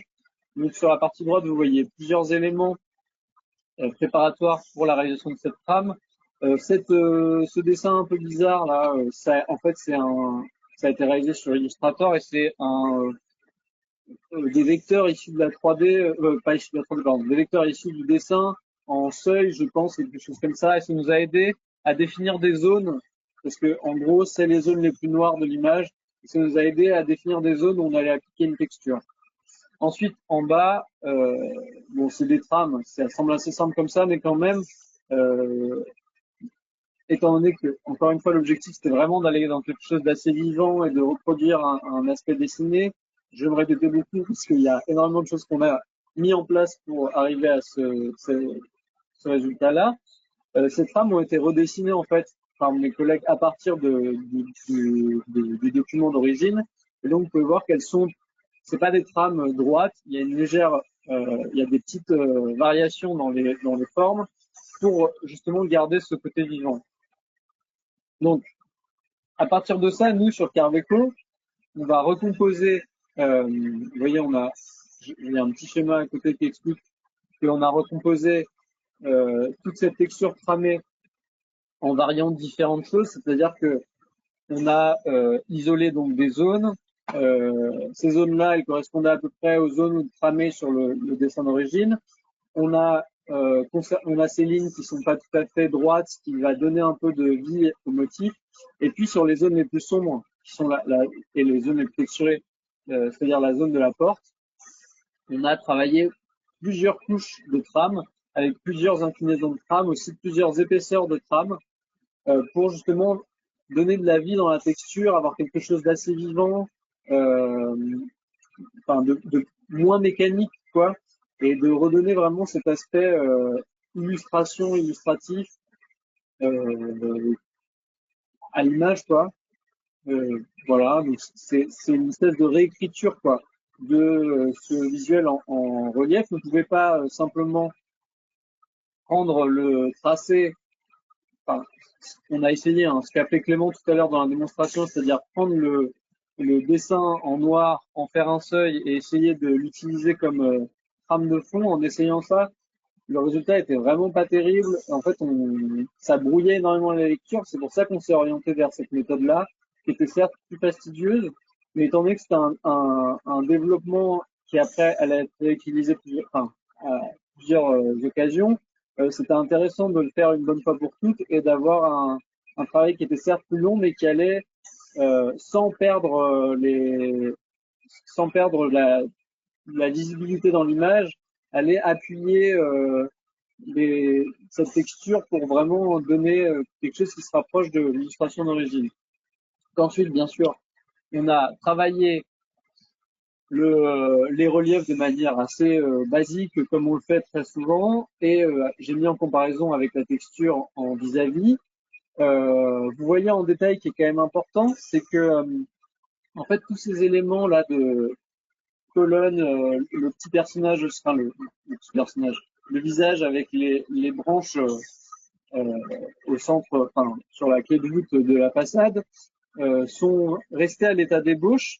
Parce que comme je disais au début, étant donné qu'on a un pôle gravure manuelle, on se disait que ça allait être intéressant de faire ces parties-là à la main.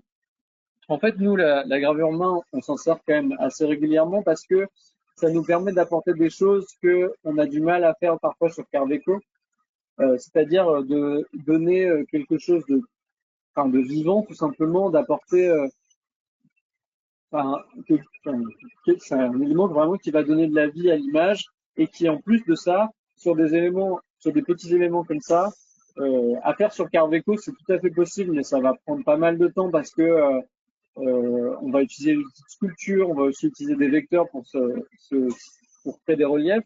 Et ça peut vite demander du temps parce que c'est assez dur à prévoir en amont.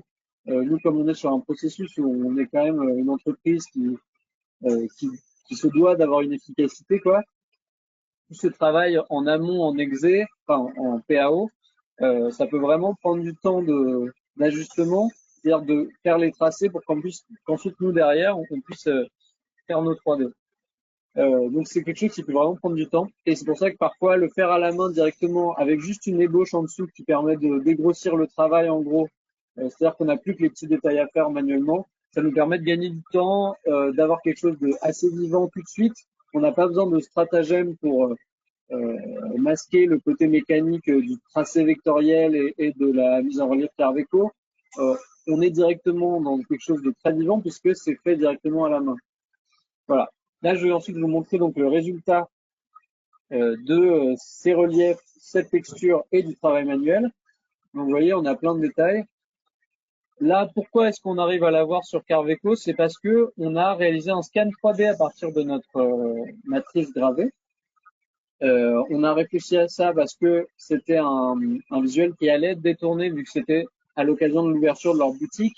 C'est un visuel qu'ils ont réutilisé pour des invitations, qu'à la base nous on avait développé pour des sacs et qui ensuite a été réutilisé dans plein de situations où à l'époque on se doutait pas. Voilà, donc c'est pour ça aussi que par exemple la texture on l'a travaillé à un plus grand format que le format qui nous avait été demandé. Parce qu'on savait via le client que potentiellement ça allait être utilisé dans plein d'autres applications, quoi. Et pareil, la gravure manuelle a été réalisée en 2 formats différents, un petit format et un grand format pour coller un peu à l'échelle et pas avoir quelque chose qui tout à coup le scan 3D on a quand même des pertes en qualité par rapport à l'objet physique. Donc si jamais on s'amuse à faire une toute petite gravure pour un plus grand visuel, il y a une marge de manœuvre qui est quand même assez grande, mais au bout d'un moment, on va pas pouvoir étirer le scan 3D à l'infini, parce qu'on va commencer à voir les problèmes de qualité qui sont liés à ce scan.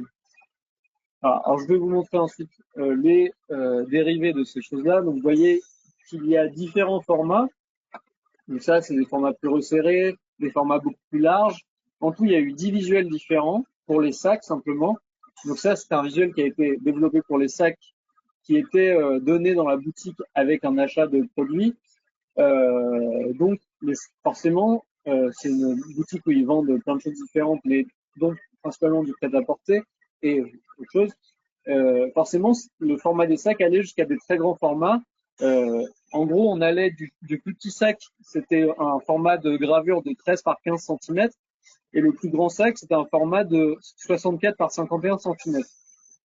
Donc vraiment, on allait jusqu'à du très grand format sur ce visuel-là, et il fallait donc qu'on trouve des moyens de créer un visuel qui soit adaptable, quoi. Sur les formats les plus petits, par exemple, la texture, elle a été, alors je sais pas si on a un exemple là, je crois pas, c'est des grands formats ça, mais la texture, elle a été légèrement simplifiée, c'est-à-dire que les trames les plus fines ont été supprimées, simplement parce que, en fait, les limites de la gravure et du papier font que, au bout d'un moment, des trames hyper fines, même si on arriverait, si on s'amusait à vraiment travailler les réglages de notre machine, sans doute qu'au bout d'un moment, on arriverait à les sortir. Mais sur le papier, ça ferait un résultat qui serait pas forcément hyper visible. Cela dit, toutes ces épaisseurs de texture, parfois on savait qu'en travaillant très fin, il y allait avoir des éléments qui allaient un peu sauter, mais en fait la présence de ces éléments malgré tout donne quand même de la vie au motif général, puisque au lieu d'être sur une surface toute plate, même si la ligne elle va pas être définie hyper précisément, ça va quand même donner à l'image générale une texture, quoi. Même si c'est pas forcément hyper défini, étant donné qu'on a des lignes à côté qui sont elles très définies et des textures très définies, c'est pas forcément grave de toujours s'assurer que toutes les lignes vont sortir. Parce que bon, voilà. Et en plus de ça, c'est là pour ce visuel-là, c'est d'autant plus vrai pour les sacs, puisque en réalité, ça demande un peu moins de précision enfin, le client est moins exigeant pour des sacs que pour une invitation, par exemple. Parce que le sac, s'il est beau de loin, ça suffit parce que c'est un objet c'est des sacs en papier, donc bon, je sais pas, je suppose qu'il y a des clients qui les gardent, mais il y a beaucoup de clients qui doivent aussi s'en débarrasser une fois qu'ils sont chez eux, qu'ils ont déballé leurs produits. C'est simplement quelque chose qui va apporter à l'aspect premium du service, quoi. Voilà. Alors, image suivante. Voilà. Encore une fois, ça, c'est un autre visuel qui a été dérivé de cette première 3D. Ça, pour le coup, il y a quand même eu pas mal de retravail parce que comme on est sur une autre échelle que là, le client, c'est un autre client, enfin, c'est un autre prestataire, c'est un imprimeur qui nous a demandé de faire ces outils-là. Et étant donné qu'on est sur une échelle qui est assez différente, que le visuel quand même, là on a toute la façade au lieu d'avoir que la partie basse. Et en plus de ça, c'était une invitation qui s'ouvrait en deux. Donc en plein milieu du visuel, après, il y allait avoir une pliure. Enfin, pas une pliure, mais une ouverture. Donc c'est pour ça que par exemple, il n'y a pas le visage du personnage sur la clé de voûte. C'est parce que de toute façon, là, le papier allait être plié pour permettre une ouverture. Donc on l'a enlevé. On a réintégré malgré tout les colonnes qui proviennent du scan 3D qui ont été gravées à la main. Et après, je crois que pour ça, on a dû quand même redessiner une bonne partie parce que c'est assez différent, que l'échelle est très différente. Et on n'a pas appliqué de texture parce que tout simplement, le budget était pas assez élevé pour qu'on ait un retravail de texture. Étant donné que sur l'autre visuel, on faisait un développement pour énormément de produits différents, le travail de 3D était amorti sur toute la production, on va dire. Et là, comme c'était simplement un visuel qu'on faisait pour une invitation, le client n'avait pas les moyens de payer un travail de texture sur tout le visuel, quoi. Effectivement, ça aurait pris, comme ce que je montrais tout à l'heure, je ne sais pas si ça se ressentait, mais c'est quelque chose ce travail de texture, c'est un travail qui prend du temps, où il y a beaucoup d'essais, d'erreurs et de retravail derrière, parce que forcément, c'est des processus où enfin, on est un peu, on avance, on ne sait pas très très précisément dans quelle direction on va, enfin, on avance au final. On sait à peu près comment le réaliser et tout ça, mais ça demande quand même beaucoup d'essais, de retravail, etc. Et en plus de ça, comme vous avez vu, il y a énormément de couches de textures différentes, ce qui fait que de facto, c'est long à faire, quoi. Là, comme on est sur un visuel très grand, ce travail-là a pris énormément de temps et donc un budget qui est assez colossal. Alors, étant donné que c'est des visuels qui ont été réalisés quand même il y a plusieurs années maintenant, j'ai pas retrouvé d'image des gravures des sacs. Surtout qu'on n'a pas, nous, c'était à une époque où on n'avait qu'une machine de gravure, donc on avait travaillé en partenariat avec Dreyer Cliché, qui sont des Danois, qui sont aussi équipés d'Atron Carveco comme nous. Et donc j'ai retrouvé par contre des photos de la gravure de la matrice de la 3D qui est juste avant. Donc vous voyez, on a vraiment quelque chose d'assez un état de surface en sortie de machine vraiment très précis sur toutes les petites facettes de façade, parce que c'est assez important. La façade, si c'est mal gravé, on va tout de suite voir qu'il y a un problème, quoi. C'est-à-dire comme tout va sortir sur le papier, comme on est sur des plans très précis, des angles assez précis, on ne peut pas se permettre d'avoir quelque chose avec une qualité de finition qui est moyenne, on va dire. On doit avoir quelque chose d'assez précis pour être sûr d'avoir un beau résultat à la fin. Voilà, les images sur la machine de gravure. Donc pareil, comme on procède à peu près comme Benoît parlait, enfin comme Benoît expliquait tout à l'heure, c'est-à-dire qu'on a deux fraises d'ébauche. Très souvent, c'est une fraise droite. Ça dépend un peu des motifs. Si c'est des motifs très fins, parfois les fraises droites vont avoir du mal à passer, donc on passe sur autre chose. Mais là, pour ce visuel-là, je pense qu'on a dû faire une ébauche en face droite. Et ensuite, on a là, je pense qu'on devait avoir au moins deux préfinitions et une finition, je pense. sur un visuel comme ça. Voilà, et donc ça arrive, ça nous amène à cet état de surface là, qui est plus que satisfaisant. Là, je vous montre quand même la matrice qui a été réalisée. Ça, c'est donc la matrice de l'invitation. Donc, on va dire que c'est la version la plus belle de ce visuel-là parce qu'elle a été vraiment travaillée pour être presque parfaite, quoi. On n'a pas les problématiques de changement d'échelle, donc on pousse le plus possible la 3D pour qu'elle soit vraiment belle. C'est à cette échelle-là que la gravure main a été réalisée. Alors pas sur cette matrice, mais sur une autre. Mais en tout cas, c'était le visuel faisait à peu près cette taille-là. On peut aussi imprimer directement à partir d'une gravure réalisée à la main, bien sûr. Simplement, là, comme c'est un projet où il y a eu beaucoup d'allers-retours, beaucoup de réalisations d'outils différentes, et là, c'est une gravure issue d'un scan 3D. Nous, quand on fait un scan 3D, très souvent, on va le réintégrer à notre 3D, simplement parce que comme ça, on a le meilleur des deux mondes. C'est-à-dire que on garde la qualité native de nos fichiers Carveco, qui est souvent assez élevée.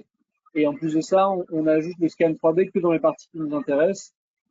Et ça nous permet, par exemple, sur ces visuels-là, comme c'est assez organique, on a vraiment une très bonne qualité de scan 3D. Si on avait dû scanner toutes ces petites textures-là, je garantis pas qu'on ait un résultat aussi propre à la fin, quoi.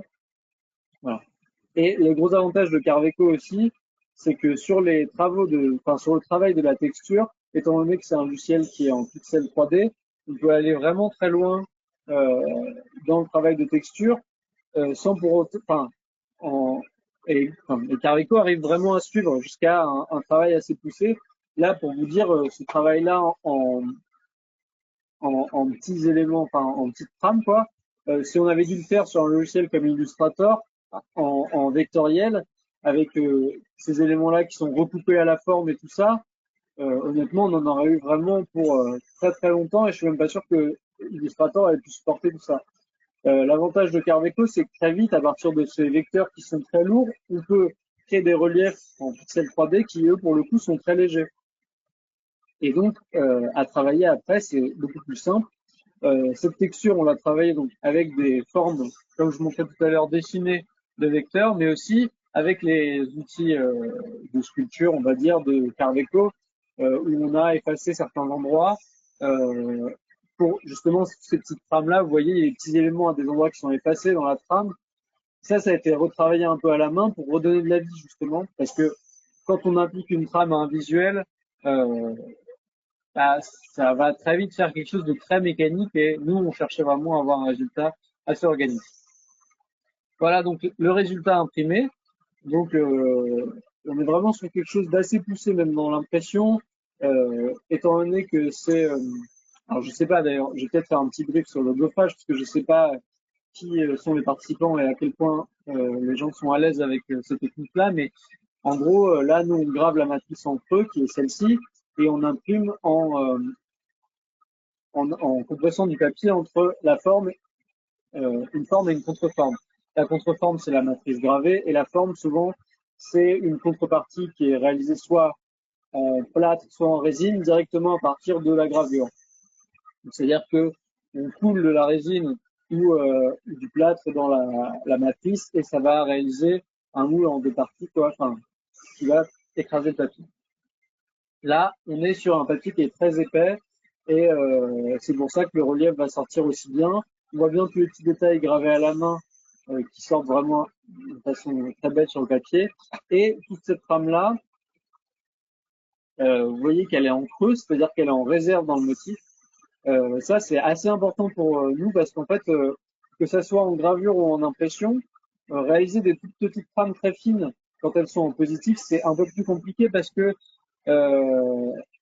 forcément, on doit enfoncer dans la matière et donc avoir des belles arêtes bien nettes, ça va demander des fraises vraiment très très fines parce que une fraise moyenne, elle va laisser un arrondi comme ça, et une fraise très fine, elle va laisser quelque chose un peu plus pointu.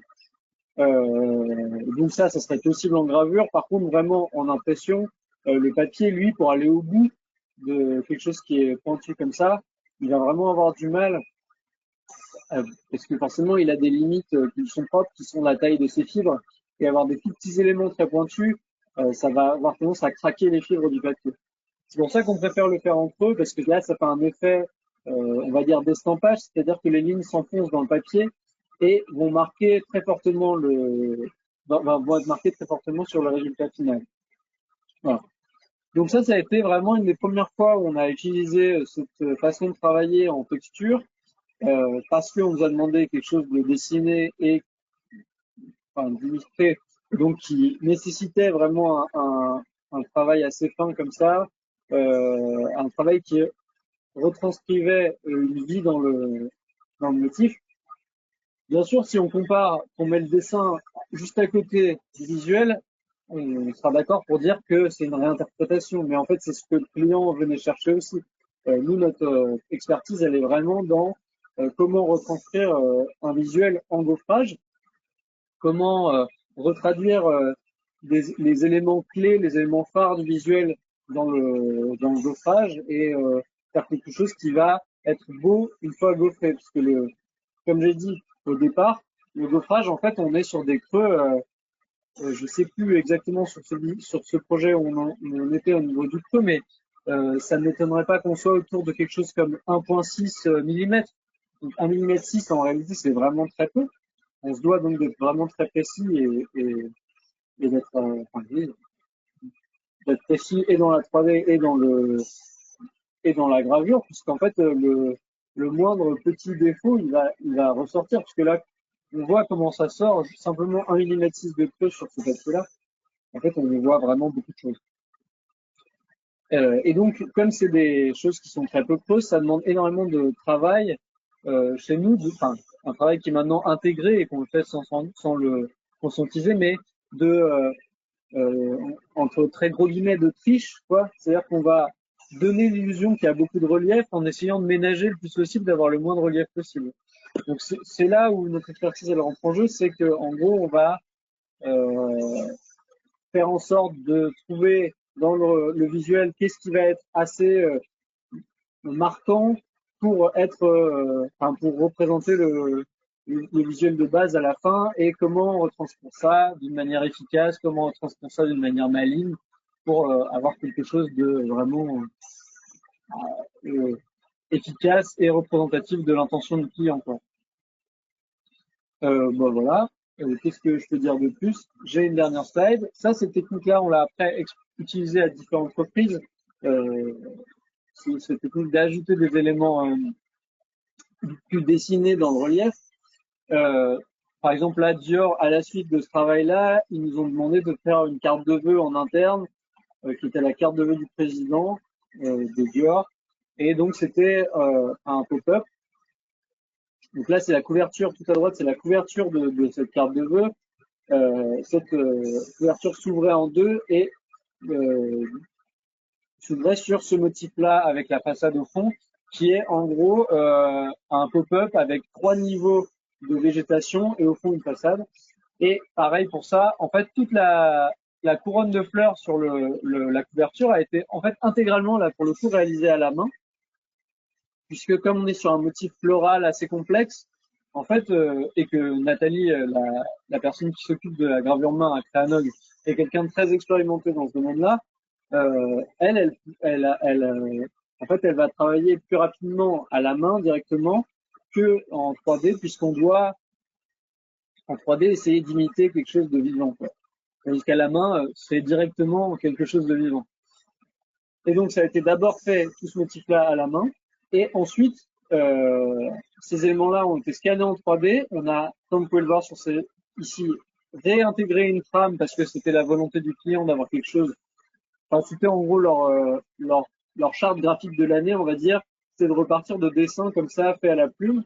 C'est quelque chose que Dior fait pas mal. Et donc, on a dû réinterpréter à nouveau ce dessin à la plume en relief.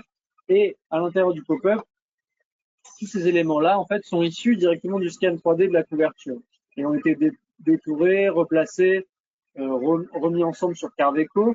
On a réalisé trois matrices différentes avec les 3 pans de pop-up et on a réintégré à chaque fois des textures là-dedans. Et au fond, c'est une façade qui a été tout créée entièrement sur Carveco, puisque tout ce qui est façade, des choses comme ça, c'est des choses qui on va dire, qui marchent bien avec un côté très mécanique. Donc là, ça dérange pas forcément de le faire directement sur Carveco. Et là, à gauche, c'est une invitation, une carte de vœux, je pense, qui a été réalisée pour un vignoble. Et donc, pareil, ça reprend un peu ces mêmes techniques, c'est-à-dire que on a une base de relief derrière et un dessin qui vient redonner de la vie et redonner un aspect plus fait main, quoi, au visuel.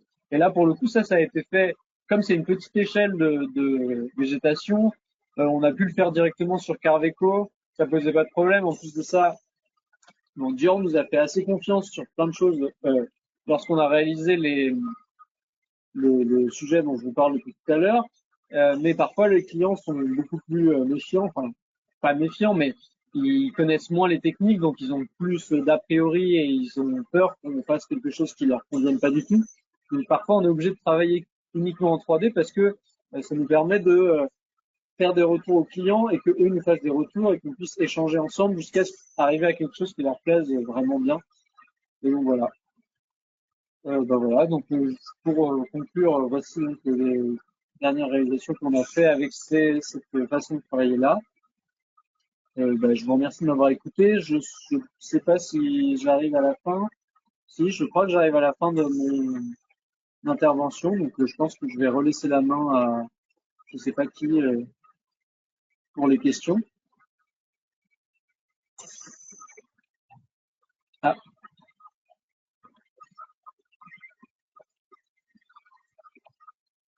Alors, je ne sais pas, c'est vrai qu'on n'a pas conclu qui reprenait la main. Moi, je tiens juste à vous exprimer mon émerveillement.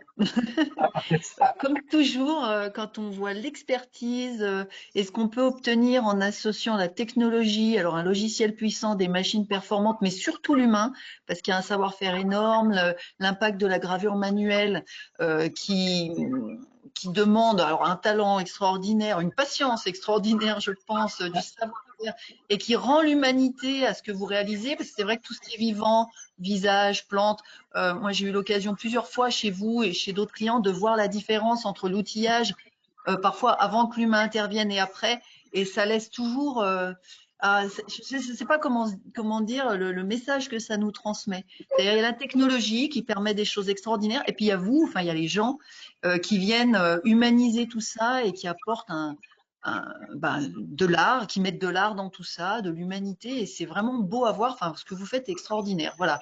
Et puis je vois que Jocelyne est là, donc comme ce n'était pas Oui, prévu que je réintervienne, je vais lâcher la pas de main. souci, tu as bien fait parce que j'avais réussi à coincer encore mon ordinateur. Donc là, est-ce que vous voyez mon écran? Est-ce que mon Oui, écran je est pense. Oui, partagé? oui, Oui. c'est bon. Est-ce que mon écran est partagé? Est-ce que mon écran est partagé? Oui. Oui, oui, oui, oui, c'est c'est bon, bon. on a ton Oui, c'est écran. bon. Merci. Donc en fait, merci donc effectivement à cette présentation, Monsieur Landois. Donc effectivement, c'est un cas d'application qui nous parle beaucoup sur le sujet premier qui était donc l'innovation et la créativité, et la productivité. Donc c'est un cas très spectaculaire effectivement. Donc là maintenant, le moment est réservé pour possiblement répondre aux questions qui pourraient se poser. Donc, je ne sais pas, Virginie, si tu es là, si on voit les questions. Là, je regarde. Effectivement, il y a des questions, n'hésitez pas. Nous sommes tous à votre disposition pour y répondre. Alors, il semblerait que nos experts ont été clairs et précis, parce que pour le moment, on ne voit pas de questions. Non, non, Mais n'hésitez pas, hein, osez. oui, c'est pas toujours facile, effectivement, avec les moyens de visioconférence. En revanche, nous serons tous disponibles, que ce soit la société Datron. On vous enverra effectivement à l'issue de cette séance, de ce webinaire, les enregistrements de cette présentation, ce qui vous permettra de pouvoir les rejouer ou les partager au sein de vos entreprises ou à d'autres. Hein. N'hésitez pas à diffuser largement même ce webinaire qui est quand même très, très riche. Madame Goudgat, tout comme moi-même, nous tenons à votre disposition, ou Monsieur Landois même, avec la société Créanog, qui peut vous apporter de la prestation et des services pour répondre à vos demandes. On vous enverra dans le mail nos coordonnées respectives pour que vous puissiez nous contacter précisément. Je crois qu'il y a toujours pas de questions, mais c'est que c'était très très clair. Oui, alors je me permets juste une petite précision, enfin information. Jocelyne allait peut-être y venir. On vous Ah oui. prépare aussi un très bel événement en live parce que on aime bien aussi vous voir et échanger avec vous en vrai parce que c'est bien gentil la technologie, mais c'est toujours plus sympa de discuter. Et comme en plus on est dans un joli coin au bord du lac, on aime bien vous recevoir pour vous montrer comme c'est beau chez nous. Le 12 juin, nous préparons une journée porte ouverte. Vous recevrez bientôt des invitations. Journée porte ouverte sur le thème de la gravure, avec bien sûr Applicite sur la partie Carveco, notre équipe sur les machines, avec tout un tas de machines qui vont tourner dans le tendre, dans le dur, en gravure. Et puis avec notre partenaire Matière aussi qui pourra vous apporter des informations sur le laiton, puisqu'il a une très grosse maîtrise, il est fabricant de son propre laiton. Donc vous aurez tous les intervenants, tous les interlocuteurs pour le process complet. Et je pense que et vous aurez beaucoup de graveurs présents. Donc c'est l'occasion d'échanger, de partager et de passer aussi un bon moment ensemble. Voilà. Donc mais les invitations arrivent bientôt. Merci Stéphanie. Je vois qu'il y a une question de Elsa Catlin de Géopartir. Bonjour, quelle est la marque du scan 3D de Jo? Alors malheureusement, je pourrais pas répondre à cette question parce que nous, c'est pas un service, enfin c'est pas quelque chose qu'on fait en interne. Euh, on consulte une entreprise qui s'appelle Biscan, qui est une entreprise qui réalise des scans 3D et voilà, on travaille avec eux depuis assez longtemps. C'est un partenariat. Voilà. Mais je ne connais pas la marque de leur scan 3D. Et donc, la demande de Elsa également, est-ce possible de voir un sac en papier Dior SVP?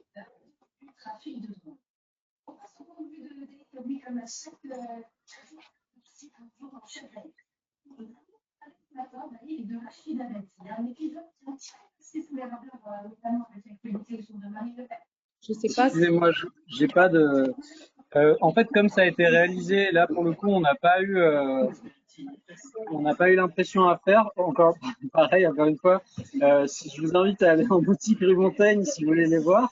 Mais malheureusement, moi, j'en ai pas sous la main là. On n'a pas reçu d'échantillon après l'impression. En fait, on a travaillé pour ce projet-là. Ça a été assez particulier. On a d'abord réalisé les prototypes en interne, mais pareil, c'était simplement sur feuille, sans montage de sac derrière. Et ensuite, le projet est parti. On n'a plus une nouvelle. C'est allé chez un imprimeur qui n'arrivait pas à reproduire ce qu'on avait fait sur les différents formats. Et donc, il est revenu vers nous pour qu'on lui fasse des matrices. Et bon, c'est souvent comme ça quand on travaille. En plus, c'était un imprimeur en Italie et tout ça. Très souvent, quand les imprimeurs, ça se passe très bien pour eux, on n'a pas de retour. Et quand ça se passe mal, par contre, on en a un. Là, visiblement, ça s'est assez bien passé parce qu'on n'a pas eu trop de retours. Par contre, on n'a jamais eu d'exemplaire de sac imprimé. Mais voilà. En tout cas, le sac, c'est vraiment le visuel qui est affiché à l'écran, c'est les visuels qui sont sur les sacs. Enfin, je sais pas s'il y a encore mon écran, je suis pas sûr. Mais en tout cas, c'est très proche de ça. Simplement, comme le papier des sacs est un peu plus léger, ça a été, c'était un peu moins marqué, quoi. Est-ce que tout ça va convenir à la candidature de Monsieur Guérin de la société STJ de la trompe là. Ainsi, laquelle le projet de loi s'est voté en commission. Alors, j'ai pas toujours l'information concernant la dureté, mais je sais qu'on a un client, par exemple, qui ne fait que de l'outillage de frappe gravé pour des médailles et autres. Et quand on a réalisé les essais, c'était du 60 HRC. Voilà, mais on n'a jamais on n'est jamais pour le moment tombé sur un matériau qu'on n'arrive pas à graver. On a des broches qui ont une très bonne stabilité, qui ne vibrent pas du tout. Donc on amène à emmener les pointes, en particulier en finition, pendant des heures dans des matériaux très durs.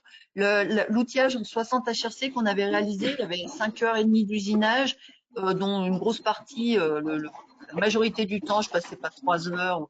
On était sur de la pointe fine et on quittait pas la matière pendant toute cette finition.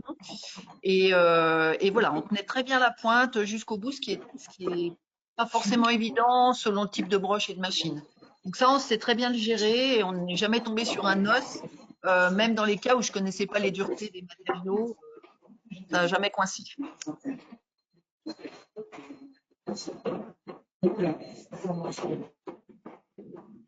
Jusqu'à quelle dureté, voilà. Donc, écoutez, donc Elsa, par chez Dior, vous avez raison. Il y a sûrement de très belles choses à aller chercher chez Dior.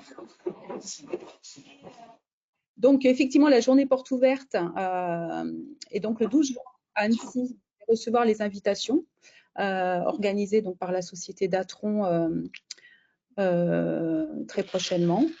Et puis si je vois qu'il n'y a pas d'autres questions, bah écoutez, donc en tout cas, merci à tous pour votre présence. Merci à tous les intervenants, à la société Datron, à Clément, à Joël Landois de la société Créanog.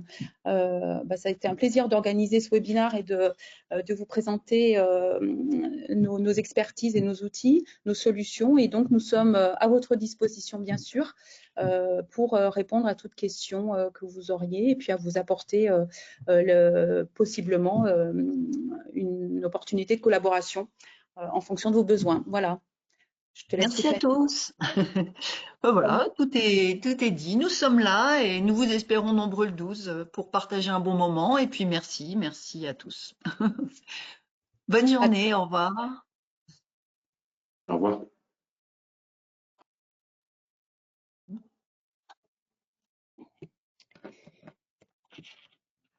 Ça a bloqué mon ordinateur, c'est une catastrophe.